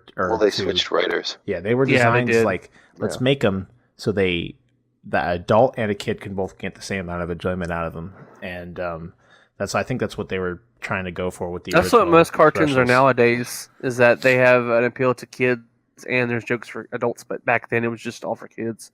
Yeah. What was I gonna say? So Frosty was not much to really talk about. Let's talk about Rudolph, because that one's. I mean, again, it's the OG Rudolph Red-Nosed Reindeer. Now, we all watched the claymation one, right? Yes. Shawn? Yeah. Okay, cool. Just making sure, because there's animated ones too. But I think Donner's an asshole. I didn't realize how. I mean, I remember oh my gosh. It's terrible. They made him such a dick. Pretty much. Like, holy shit, I'd forgotten what a piece of shit he was. I just saw Shawn sitting there at the TV, watching Rudolph the Red-Nosed Reindeer in his house by himself. Man, Donner's such a fucking asshole. He really was. Like, when I was a kid, I hated him, but I had forgotten how much I hated him. Like, he was just like this horrible, racist piece of crap. He's a cuck. And Santa's the same way too. Oh my gosh, he is Yeah. like the grumpiest like little kid you've ever seen, and he's just like I don't. It's still a classic to me, but I don't like it nearly as Oh, yeah. much now that I'm seeing it with critical Yeah. This eyes. is all part of a plan to And- instill grumpiness in the children of And that look, generation. I know their budget probably wasn't a ton, but my gosh, they could have done a little better with the lip syncing and a little bit better with like audio cues, because some of those songs, like the lips were just all over the place. Like a fucking old Japanese film. And Yukon Cornelius is still the bomb, though. oh my gosh, yes, he is, dude. He makes that special just great. I mean, he just throws his pickaxe in the air. You know, I'm just gonna throw a pickaxe in the air, and wherever it lands, I'm just gonna lick it.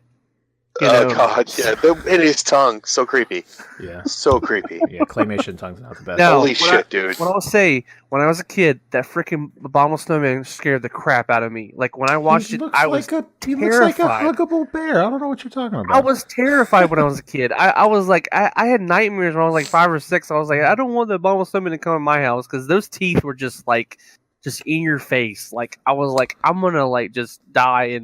And his walk animation was a little like jarring, and it made it like almost like Uncanny Valley-esque.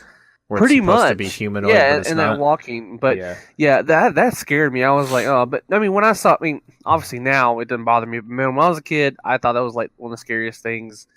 There was real tension with that when they were they were on that edge of the ice and they had to chip away. Yeah. But then I think they started smoking crack when they got to the Island Misfit toys, because you have a freaking manicore. Well, not even a manicore. He's just a lion with wings. Anybody like? And I remember as an adult when I was watching this a few days back, I remember sitting there going, nobody wants the train with square wheels. I just want you to know that everything else it could pass. Oh But yeah. a train with square wheels, that thing is never finding a home. That's fucking stupid. No, it's not. It's useless. It's like Even Zim doesn't like it. Yeah, that's it's the like that's the underlying tone. In all honesty, that's what they were trying to go for. Make you really have to understand the depression and the lack of place that train had, and his entire journey almost was set to your imagination, and the amount of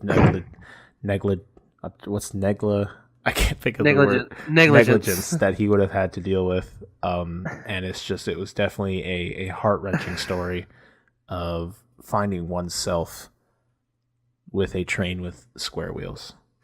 Yeah, or being the last one left on the island of misfit toys because everyone else finds a home, but your stupid fucking train with square wheels. And then you gotta listen to the lion just babble on about how he grew his wings and how he became king of this island that apparently is a monarchy, but yet did they even vote for this lion? Did he somehow inherit it? Was he like one of Mufasa's, retarded lion children that was just, transformed into this magical creature, and he, was able to, find these toys and just say, I am the master of you. If you don't listen to me, I will, you'll live here forever or something. I don't know.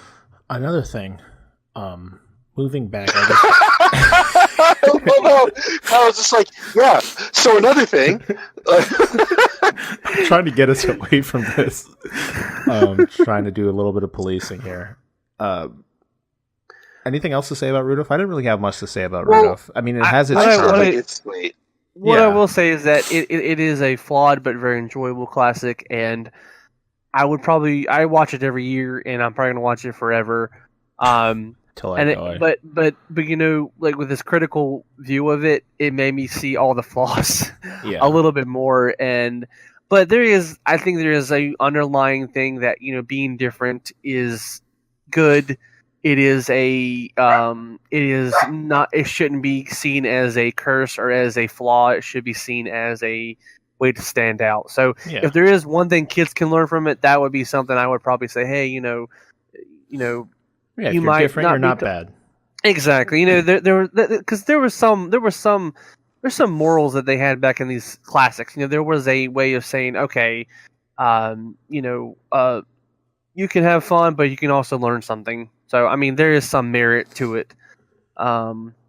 But back then, in order to have a fucking special, you had to do that kind of pretty much moral garbage stuff. Oh man, my nose is especially if your show had any kind of violence in it. Like they made it mandatory for you to have to put that kind of stuff in there.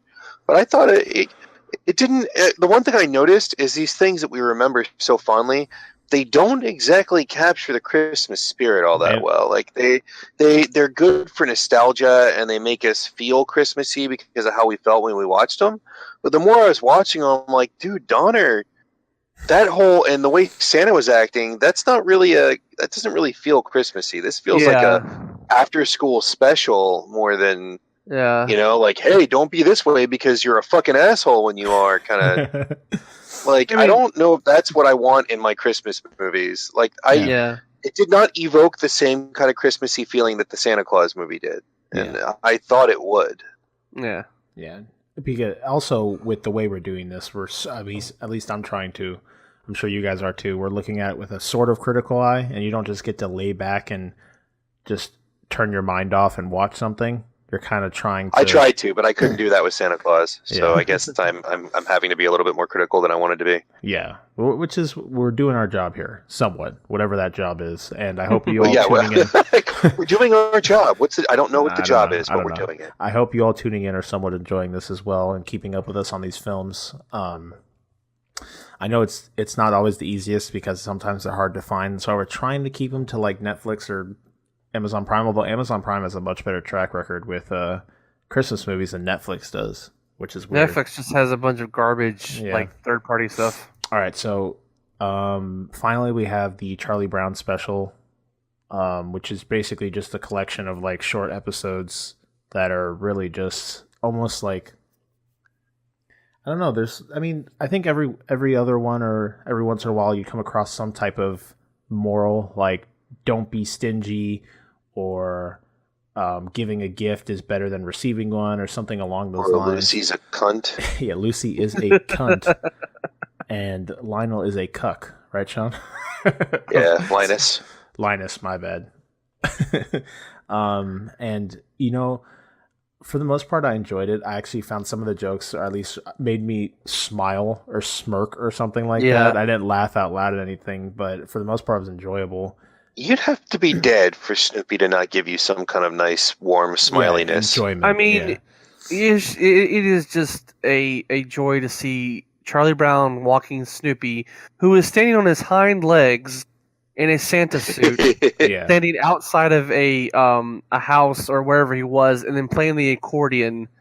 That's just that. I mean, that's classic Peanuts. I mean, that's mainly why people mainly watch the Peanuts, because of Snoopy. Out of the three, I'd say probably the Charlie Brown is probably my favorite of the three we watched as an adult. Yeah, same here. Yeah, I got the most enjoyment out of Frosty. Was a fucking trudge. I was seeing if I could watch only it. Like 15 minutes. I was seeing if I could watch it like double speed or something, because it was a trudge. I was losing. My attention span was not the best at that point. Rudolph was more of just looking back on nostalgia, and I hadn't seen this Charlie Brown one, so it was all pretty much new for the most part for me. So I enjoyed that one the most. Again, they were all just like small, like almost like extended jokes to make like a punchline at one point. And for the most part, either that or it was like multiple punchlines. And the most part, they were all pretty enjoyable. I never sat there and was like, oh, that was stupid. Or it has a charm. And I think that just comes along with the Peanuts brand. And for the most part, I just sat there and enjoyed it. I was eating lunch and enjoying myself. So it was really good. And so now we are on to the arduous task of picking a movie for next week. No, this is the finale. This is the finale. Right, but I just want to say, if you want to go down the rabbit hole and if you want to see something truly bizarre, I would suggest it's on Amazon Prime, looking up The Life and Adventures of Santa Claus. No. It is a bizarre. It is a bizarre, yet just this is like the dark web of Christmas classics. I definitely suggest you watch it, but I don't know if it would fit with the Christmas classics kind of thing that we're going for. I just want people to watch it just to see how bizarre and how like just left field like like it is. I actually want to get the book because it was written by the same guy who wrote Wizard of Oz. I just want to see if how close to the book it is because, like I said, it is just think of it as like Harry Potter, Lord of the Rings, and Christmas all come together. So fucked up. So funny though. I'm thinking. Anyway, I'm thinking because again, like I said, I'm trying to stay away from stuff people have probably seen. Well, it kind of rolls out Nightmare Before Christmas and Elf. Yeah, Home Alone Christmas as well. Vacation. Everyone's seen Home Alone. Yeah. Christmas Vacation is really good, but again, everyone's seen it. I really never felt like that was a Christmas movie, though. Friday After Next. That's under Christmas movies. Die Hard. There's Home for the Holidays. Actually, Die Hard's... Well, yeah, actually, Die Hard would be kind of cool. I mean, yeah, we can. But that's also not a Christmas movie. Yeah, it just happens to take place during Christmas. Home for the Holidays with Robert Downey Jr. Or, and that Holly classic Hunter. Jingle All the Way with Arnold Schwarzenegger. I vote Jingle All the Way. Well, let me see if I can find it. I vote Jingle All the Way. That's on Netflix. I think that's a brilliant idea on Sam's part. Jingle All the Way is fucking... It's got Phil Hartman in it. Come on, man. It's that's bad. right. That's right. It's not oh my great, gosh. but it's good. I mean, it's on Amazon Prime. You said it's on Netflix too? Man. I believe it is, yeah. Let me And look. then Sinbad when he was actually relevant. Oh, God, yes.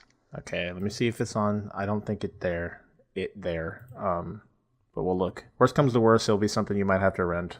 Sadly. Well, I mean, if worst case to worst, both Elf and Nightmare Before Christmas are easy to get a hold of. We can always go with one traditional mainstay and not. I mean, you already did the TV specials, and everybody and their fucking inbred cousin has seen those.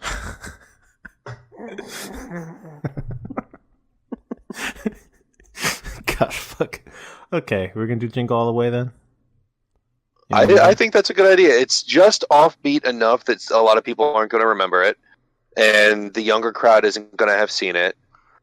So I think that one actually is not a bad choice. Okay, Jingle All the Way it is with Arnold Schwarzenegger. It is Turbo Man. 1996, the year I was born. Damn. There you go. Man. All right, it's Kyle's let's birth do it. year Christmas chub movie. All right, guys. So for our finale for next week, we're going to be doing Jingle All the Way. And I think as we move down further on the years, so next year when we come back to this, we might try and diversify this a bit more. Maybe have a theme to the Christmas, maybe like Christmas horror next year or something along those lines. And I'll try and Jingle do All the Way. Sorry. It wouldn't hurt to think about them ahead of time instead of at the last minute either. Because yeah. although we are artists at doing things last minute, Yes, come on now. We're very good at that. So There's also the movie also has Jake Lloyd who was Anakin in the prequels. Yeah, and then later on built an excellent career as a criminal. Oh yes. oh goodness gracious. Okay. What a train wreck. So that was Little Annie. that was the day. That was the 31 days of the Thought Patrol podcast. We're gonna move on to our news, and we'll call it there. Poor Kyle's overwhelmed with the Samness and Shawnness of what is happening right now. Yes. So we don't have a what to look for. I don't think actually anything is coming out in this upcoming week. So which is fine with me. Yeah. Like I said last week, we recently got Fade into Silence. Oh, you can pre-order. Oh, sorry. I'm sorry, Kyle. I didn't mean to interrupt you, but you can pre-order Secret of Mana now. Oh, nice. That's cool. Nice. The hard copy. It's mostly going to be the re-release is mostly going to be digital, but they're doing a limited run of hard copies that you can order through GameStop only. I put my pre-order in already. Nice. Also, Shawn, tomorrow, the 18th, preload comes out again for PS4 for the Monster Hunter World beta is coming back, and I don't know. I didn't delete it, so. Oh, okay. Well, the thing is, I don't know if it's the same content. I think it's new content. We're getting new missions. I'm assuming. I don't know why they'd bring back the beta for another set of 2 weekends, unless they'd give us something new to mess around with. I hope that's the case. If not, then we could try and kill the Rathalos again. But well, it comes back on the 18th. Wait, let me check. I have a picture actually. Oh shit! Time out. It comes back on the 22nd. And the 26th, or no, the 22nd to the 26th, I think. Or either the 22nd only, and then the 26th. I have no idea. I was about to picture it. It looks weird. So with all that out of the way, again, we're going to move on to some news real quick. Talk a little bit about what's happened over the past week. A couple little tidbits of information have come out. Nothing major. Rest in peace, net neutrality. Oh my gosh! Don't even. That's going to be done. I'm not going to say anything. I don't think it's going to get turned around because there's a lot of powerful agencies that are fighting. There's also a lot of states that are suing the FCC, so we'll see what happens. And they could bring it back. 3-day debate with someone. All of you have heard it done to death, so we're not going to talk about it too much. Oh, it's just rest in peace. We'll see what happens. It's a story that's progressing with us, so we don't know how it's going to end. But we're gonna leave that in the water for now. So we have Metal Gear Survive beta dates. Beta dates. Why did that sound weird to me? Metal Gear Survive. Is that the zombie one? Yes, beta dates confirmed. Oh god, that's embarrassing. Confirmed for PS4 and Xbox One. This is Chris Perriera of GameSpot. Thank you, GameSpot, for all your articles that you graciously let us use that we steal. Given the game's different take on the series and the lack of Hideo Kojima's involvement, many Metal Gear fans have been skeptical of the upcoming spin-off episode of Metal Gear Solid 5. That's a nice way of putting it. Metal Gear Survive. Fortunately, players will have an opportunity to try the game for themselves in advance of its release, as Konami has announced a beta for the game launches next month. Survive's beta will run from January 18th to 21st on both PS4 and Xbox One. There's no mention of a PC beta test, although the game is coming to that platform. Again, just fucking stomp on PC. No one gives PC beta tests. It fucking sucks. Although the game is also coming to that platform. I read that. According to Konami, it will provide an opportunity, quote, to jump into co-op mode to build, defend, and fight alongside friends online, end quote. No further specifics on what's included were shared. Those who participate in the beta will receive bonus items in the full game. Those include a Foxhound nameplate, a Metal Gear Rex head accessory, and a bandana. It's unclear if there will be zombies. It's unclear if there will be a way to unlock these without having played the beta, or if they'll be available at all in the PC version. Metal Gear Survive releases for PS4, Xbox One, and PC on February 20th. It was originally due out this year, but it was delayed back at E3. It marks the first Metal Gear game to be released by Konami since Kojima and the series creator who parted ways with the studio because they're assholes. And zombies. And microtransactions. Yeah, and microtransactions, most likely, knowing Konami. So that's that. There's a guy on YouTube. There's a YouTube show called Re-Res I'm a pretty big fan of. And he does this interesting show, which I almost was going to copy before he did it.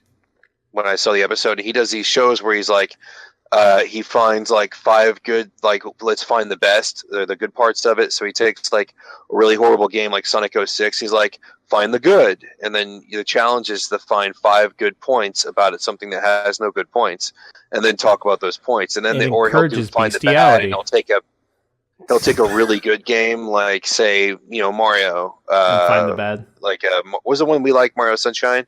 Yeah. And then he'll try to find 5 shitty parts about it and talk about those.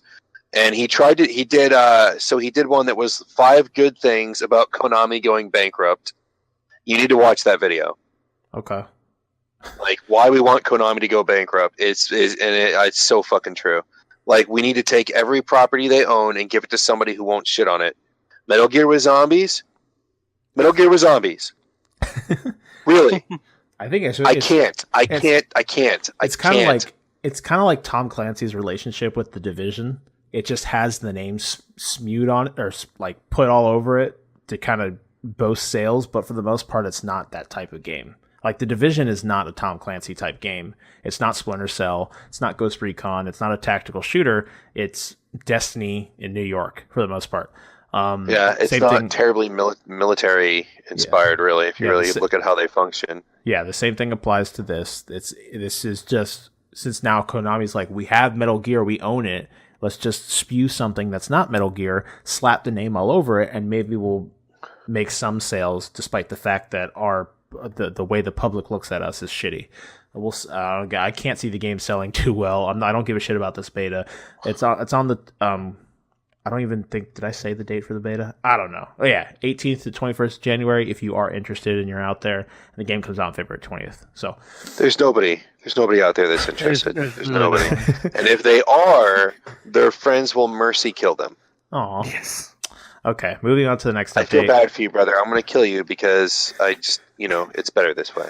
All right, we have Final Fantasy XIV Christmas update is out today. Now, this was a couple days ago, but it lets you get a flying Santa bear.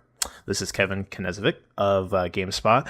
Final Fantasy XIV's annual Christmas-themed event is here. The Starlight Celebration kicked off this morning, a couple days ago.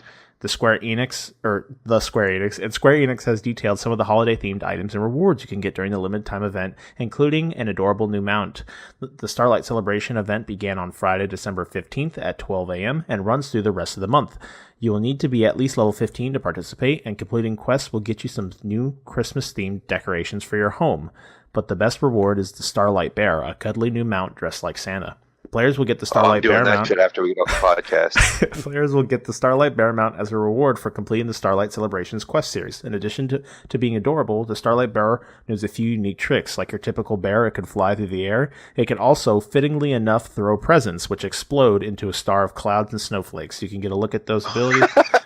Blah, blah, screenshots above. Other items you can get during the Starlight Celebration include 4 new furnishings, a stew set, a log set, a sapling, and a celebration advertisement. You can also get a Starlight Gateway music roll for your orchestrion, and the Starlight Celebration event ends at 6:59 p.m. on December 31st. So you guys, if any of you are into Final Fantasy XIV, fantastic MMO. They got a Christmas event going on. There's a bunch of things that got Christmas events going on. Fortnite had a Christmas event, like Shawn said. Their Battle Royale has a Christmas event going on. A bunch of stuff. And if you hit Kyle and I up, well, Kyle's waiting to get it on PC so that he can play since it's cross-platform. But if you hit me up, I'll play with you on PSN. I love playing that game. If you look below in the description, we have all the PSN names. We have all the Steam names. Everyone that's available and has a online alias, it's down there if you want to hit any of us up to play a game. Or you could join the Discord and connect with us that way. Again, if one of the hosts is not there, I have ways of directly contacting them and getting their bitch ass to do whatever you ask them to do. So, next article, we have a free Destiny 2 webcomic is coming soon from the Marvel writer. Oh, from a Marvel writer. The way I have it written is I thought it said from Marvel writer Eddie Mackek, but that's the writer of the article. So this is from Marvel writer. So Bungie has announced Destiny 2's first ever webcomic, and it's coming soon. The comic is titled Fall of Osiris, and it's written by Ryan North, who wrote Marvel's The Unbreakable Squirrel Girl. Never heard of it. Collaborating with North is Destiny. Squirrel Girl is pretty cool. Yeah, she is. Now that sounds familiar to a character from an anime that I've seen that has a squirrel tail and wears orange attire. But I've no idea. Wolverine. They put her in a Japanese thing, but she's not a Japanese character. That was my father. That was Papa Thought Patrol. No one understands the fact that I record the podcast. Oh man, gotta love it. Okay. Interesting. So we have collaborating with North is Destiny 2 Curse of Osiris narrative lead Christine Thompson. The interior art is drawn by community member Z Carlos, while the cover, which you can see below, which we can't see, it's a podcast, was done by Marcio Takara, who did All New Wolverine. The comic will focus on the character Osiris. Quote, Osiris was once the champion of the last city, vanguard commander, seeker of secrets, and discoverer of wonders. End quote, reads a line from Bungie's description. Quote, and then everything changed. How did Osiris go from hero to traitor? End quote. Fall of Osiris will be available for free on Bungie.net. The cover art teases that it's installment 01, so there could be more coming later. The release date for the first issue has not been announced by Bungie, but they say it is coming soon. So that's cool. I'm all for, especially with the way Overwatch did it, like expanding a universe through comic books. I think that's pretty cool. So we'll see what it is. If it's good, I might take a look at it, because I pretty much know the story for Curse of Osiris from what I've seen. So it'd be interesting to learn a little bit more about him. The only thing that I could hear people saying is, shit, man, why did they put that in the story for my 2-hour campaign? When did I get that in the 2-hour campaign? Which is a completely justified statement, I could say. So next one, a little bit more Destiny 2 news. The Dawning event had started. It had snowball fights and a mayhem mode. This is also from Eddie Macic. Destiny 2 did not have a Halloween event this year, but the game will celebrate the holiday season with a winter-themed makeover and more. Bungie announced on its website the first details of this year's The Dawning event, which will see Destiny 2's social spaces, the tower, and the farm decorated with a festive look. Additionally, snow has fallen, and you can take part in the merriment by partaking in snowball fights with other players. This extends beyond the tower and the farm, as you can now throw snowballs at enemies and strikes to stun and damage them. Also new for the Dawning is the return of the Crucible's Mayhem mode, which is not holiday-themed, but who cares? That's Eddie Macic's words. Additionally, there are new Dawning engrams that you can earn each week by completing milestones in Crucibles and Strikes. What's more, Destiny 2 now has consumable items that you can use to give rewards to everyone you are playing with. Further still, the Eververse store will refresh every week, so you'll have multiple opportunities to pick up themed ships, ghosts, sparrows, and emotes during the 3-week event. Finally, you can acquire a Dawning gift schematic, which you can use to craft a gift that you can send to a friend, which is pretty cool. The Dawning begins on the 19th and wraps up 3 weeks later, January 9th, yeah. Oh, man, that was quite a read. So, I was, for some reason, I forgot that Mayhem mode was a thing, so I was like a lot more excited than I originally was when I read that statement. But I forgot that Mayhem mode was already a thing in Destiny. So all we have is the Dawning. So we got stuff to do, maybe. So whatever. What do you think, Shawn? It hasn't even started yet. Are you going to partake in some snowball fights? I've been enjoying the new Destiny content. It's good. It's just there's not enough. I feel like the whole promise that they made us that they wouldn't have another House of Wolves, and then they had another House of Wolves. You could say hi. They said they weren't going to do another tiny content drop, and then they did this, and they didn't even give us a fucking raid. They gave us a piece of a raid. What is that about? Okay, we're gonna have to share a mic because everything's already set up. But Caitlyn has arrived. They're back from their baby shower. Caitlyn, whoop whoop. What's up, bitches? Sup, motherfuckers? We missed you. I miss you guys too. I had a gotta get close if you're gonna interrupt. The mic's all the way over here. All right, move it. Keep moving. I can't fit. Okay. Hello, everyone. How's it going? Hello. You want to read an article? I was just here to say hi. Oh, you're just here to say hi. So you're gonna interrupt, and then what's the main topic? We're done with it. We talked about Marvel. Oh, you heard that Disney's making a monopoly and no one cares? Oh, with the Fox stuff? Yeah, like how they bought out Fox. Now they own Deadpool. And they own... yeah, Deadpool 2 is going to have no cursing in it. And I'm not going to see any Ryan Reynolds penis, which I still have yet to see. But they said that they would keep it rated R. Like, they keep the movies R-rated. I call bullshit for Media Hitler. That's well, they have an R-rated movie studio that does adult studios. It's oh fuck, what's it called? I can't remember right now, but they have a studio that's just for doing like adult movies and non-Disney type shit. I don't remember what the name of it is right now. For some reason, I'm forgetting, but they have one. They have several now, actually. Yeah, so we talked about Marvel and where Marvel's going. That was our main topic. We did it really early because I didn't know what we were gonna do. So, you don't want to read an article? Do you have anything you want to say to all the beautiful listeners? If you're gonna just sit here and say hi. Don't go to baby showers. Oh yeah, how did the baby shower go? Oh my god. Oh my god. Everyone was talking shit about everyone. Oh like, damn, dude. Family shit talking? I'm all about it. It was crazy because it would for like those of you who don't know, it was a baby shower for my cousin. The one who so my cousin, his name is Richard, and he married a girl named Kelly, and she got pregnant. Don't be throwing out names. Okay, well, just say, hey, my cousin got married to somebody. Rich got married to Kel. Okay, it's too late now. And then you already screwed the pooch there. Oh god, now Bruce is here. Hey, Bruce. But Kel is pregnant, and she's not a part of, she wasn't originally part of our family, so when we went to the baby shower, there's a bunch of people I didn't know there. Oh, shit. And then, so Michelle, who's my... Stop dropping names! Okay. Mitch, who was my half-sister, she was there, and she talks shit all the time. So there was this girl, and she looked like... You guys ever watch that... Excuse me, you're on the headphones. Oh, get closer to the damn mic. You guys ever watch that show, and it's like the Long Island Medium show? It's like a girl, and piece of crap. Yeah, and you know the girl's hair? Like, Yeah. her New Jersey hair. There was a girl that had hair the exact same way. Oh, and Michelle's like, look at her fucking hair. Look at her fucking hair. And I'm like, oh my God. Oh my And God. then I forgot my blouse to Oh, go. no. So I had to I wore a dress from my aunt. I wore my grandma's belt. I wore my cousin's sweater. So I was like kind of a Frankenstein.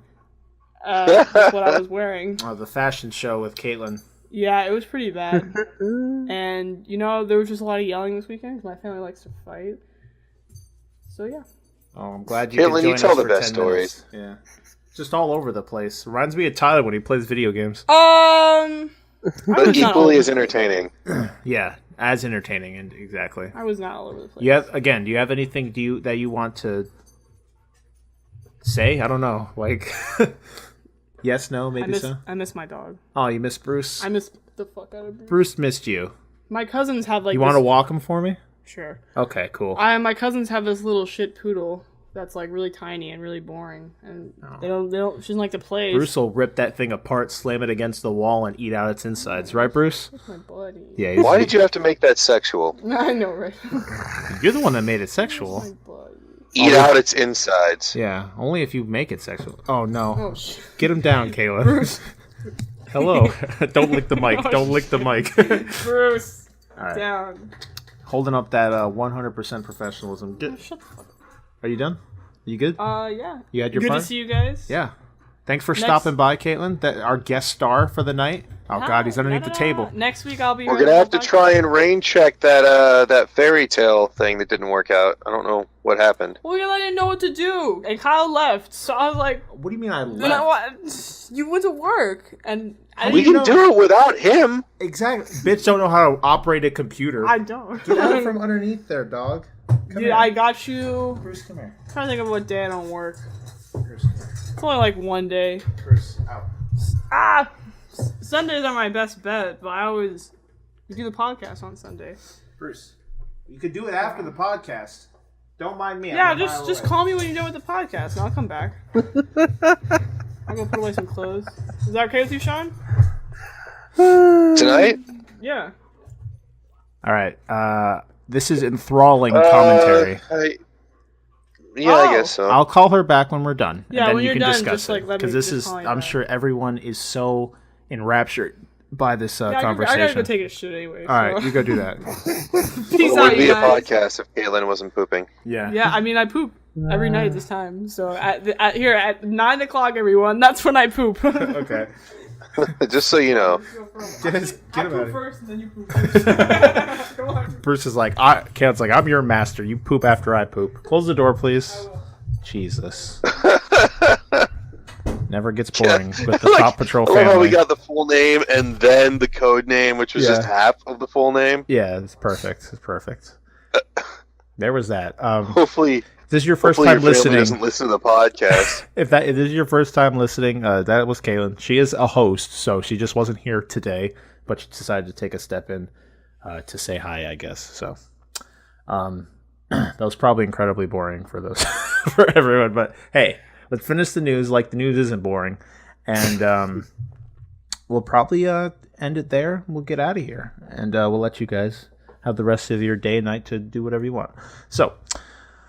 We are done with Destiny. Moving up forward, we have the Resident Evil 7 Not a Hero End of Zoe DLC is now available on PS4, Xbox One, and PC. This is Kevin Knezovic of GameSpot. So, Resident Evil 7's Definitive Gold Edition is now available for PS4, Xbox One, and PC, as are the game's final 2 DLC packs. Both the free Not a Hero and the premium End of Zoe expansions are out now on all platforms, wrapping up the acclaimed survival horror game story in a quote shocking way.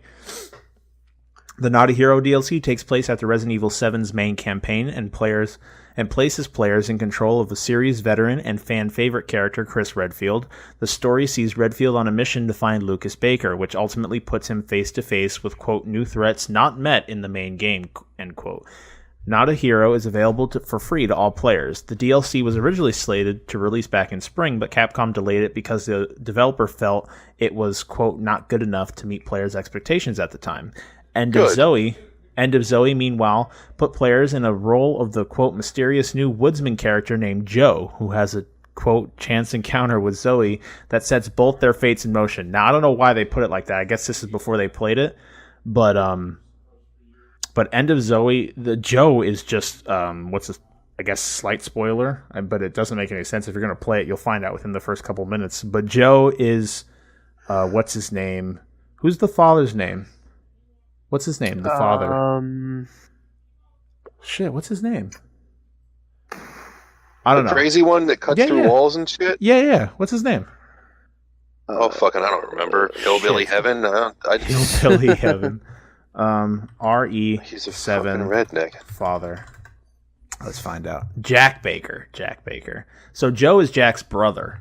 So, and you play as him. And the cool thing about this DLC that might interest some of you is you have no guns the entire DLC, but Joe is a badass, so all he does is beat the shit out of the monsters. So you spend the whole DLC punching things, and it's like a first-person puncher instead of shooter. It's really cool, and it's really fun from what I've seen.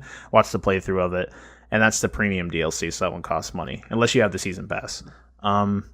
Which is they stayed true to their season pass, which is good. Everything, if you bought the season pass, you got all of the DLC for free. Or for you paid for it, whatever. But you got it without having to spend any more money. Their journey will take them through new swamp areas and into the path of new enemies. End of Zoe costs $15 to purchase, but those who already own the Resident Evil 7 Season Pass will receive it at no additional cost, like I said. Both expansions are included in RE7's Gold Edition, which also comes with the game's previous DLC episodes. The banned footage volumes 1 and 2. The Gold Edition retails for $50, while Resident Evil 7 Season Pass runs for $30. So, and like I said, I've heard, again, I haven't played either of them, but I've watched them. Not a Hero is just, it's not really all that special. You're just following Chris Redfield in like the mines, the salt mines underneath, and you're just doing things here and there. It's not that long. It's about an hour and a half DLC, and the same thing applies to End of Zoe. It's about an hour and a half, 2 hours, depending on how good or bad you are. So take that for what it's worth. If you have the Season Pass, hey, go ahead for it. I thought the Season Pass was worth it for that game. Final article, we have Monster Hunter World will add new monsters as free DLC. This is Kevin Knezovic. Capcom has already confirmed that Monster Hunter World will receive an assortment of DLC following its release, including a set of Horizon Zero Dawn gear and Mega Man armor for your Palico, which is your little pet friend. Alright, I'll buy the game. I've seen the Mega Man armor, and it's cool because it's all like 8-bit like. So the armor is like in like an 8-bit style, and it looks adorable. That won't be the extent of the DLC coming to the game, however. In an interview with the Japanese publication Famitsu, Monster Hunter producer Ryozo Sugimoto revealed that Capcom plans to continue to supporting the game following its release by adding new monsters. Sugimoto didn't share any details on what kinds of monsters players can expect or give a time frame at when they will arrive, but he did confirm that the monsters will come as free post-launch updates. Monster Hunter World releases for PS4 and Xbox One on January 26th. A PC release is slated to follow later in 2018. Capcom still hasn't announced if a similar beta will be available for Xbox One and PC, however. The company did share a new trailer for the game during Sony's PSX stream last week, which showcases more of the game's story as well as the aforementioned Mega Man armor. So yeah, I'm super excited for this game. It pretty much feels like everything that it was on the 3DS, except it's larger. There's no loadings in between, and the story seems a bit more epic. And I think they have a lot more power to work with for the most part because it's not on the 3DS. Yeah. Game is beautiful. Frame rate is for the most part stable from what I saw in the beta, at least on a normal PlayStation at 30. I don't know how it works with the Pro and 60. Is the Pro, although it's better, it's not that much better. So I'm not going to wait for PC for this game. And knowing how this game's grindier than fucking Destiny is, knowing how grindy it is, I probably won't be picking up on PC because we'll all be decked out already to a point, and I don't feel like spending another 400 hours getting all my armor back. So I probably won't be picking up on PC, and I'll just deal with the what it looks like. And on PS4, it's pretty. I don't have any issues with the way it looks or the way it runs. For the most part, it's good. Sometimes if there's a shitload of stuff going on in a kind of densely populated area, the frames will drop. But the type of game that it is, it doesn't really affect gameplay too much. With all the combat being like deliberately slow and stuff like that. So super excited for the whole game to come out. I'm excited to see the story, where they take it. Most Monster Hunters operate on different stories, like Final Fantasy would or something like that. So it's going to be a brand new, fresh story.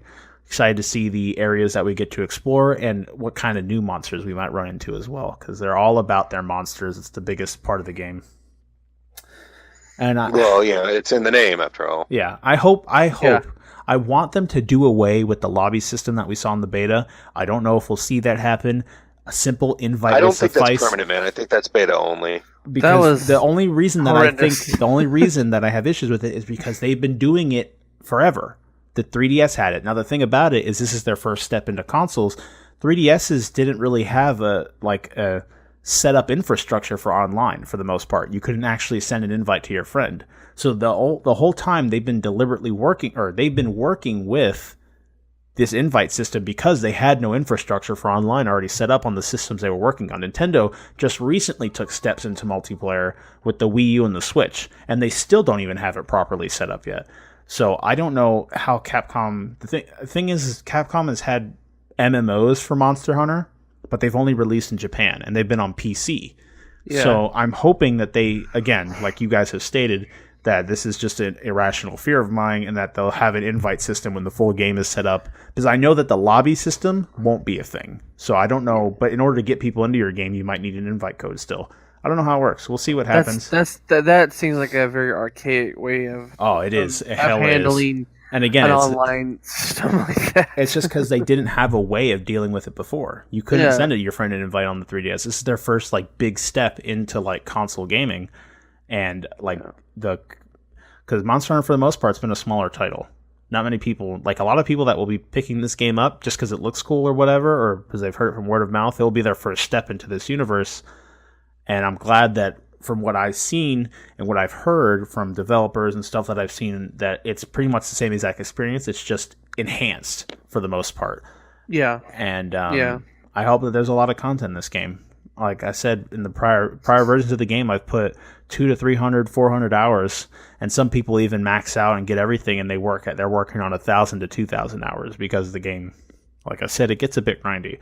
So I'm all for it, though. I'm super excited to play this game, and I hope that any of you out there, if you do end up picking up, I know I played with Funny Guy and his friends, and he seemed pretty excited about it as well.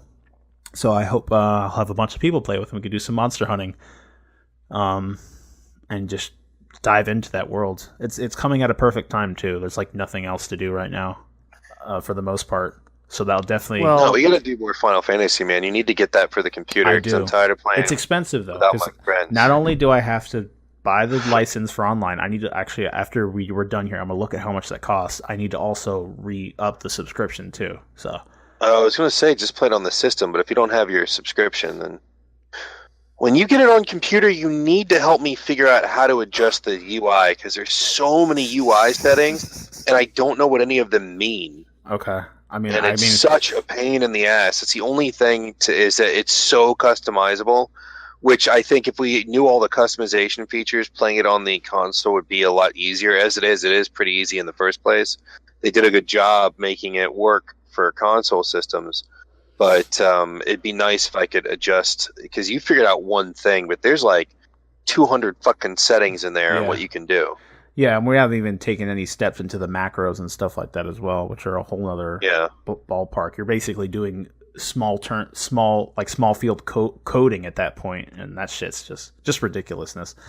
All right, so that's all the news we had for this week. Again, not much has happened really this week. It's been pretty chill in at least gaming news.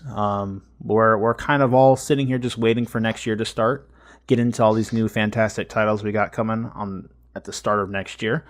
So really exciting times. Thank you guys for tuning in, listening to episode 32 of the Thought Patrol podcast. I was joined by partially Caitlyn, Sam, and Shawn over Discord.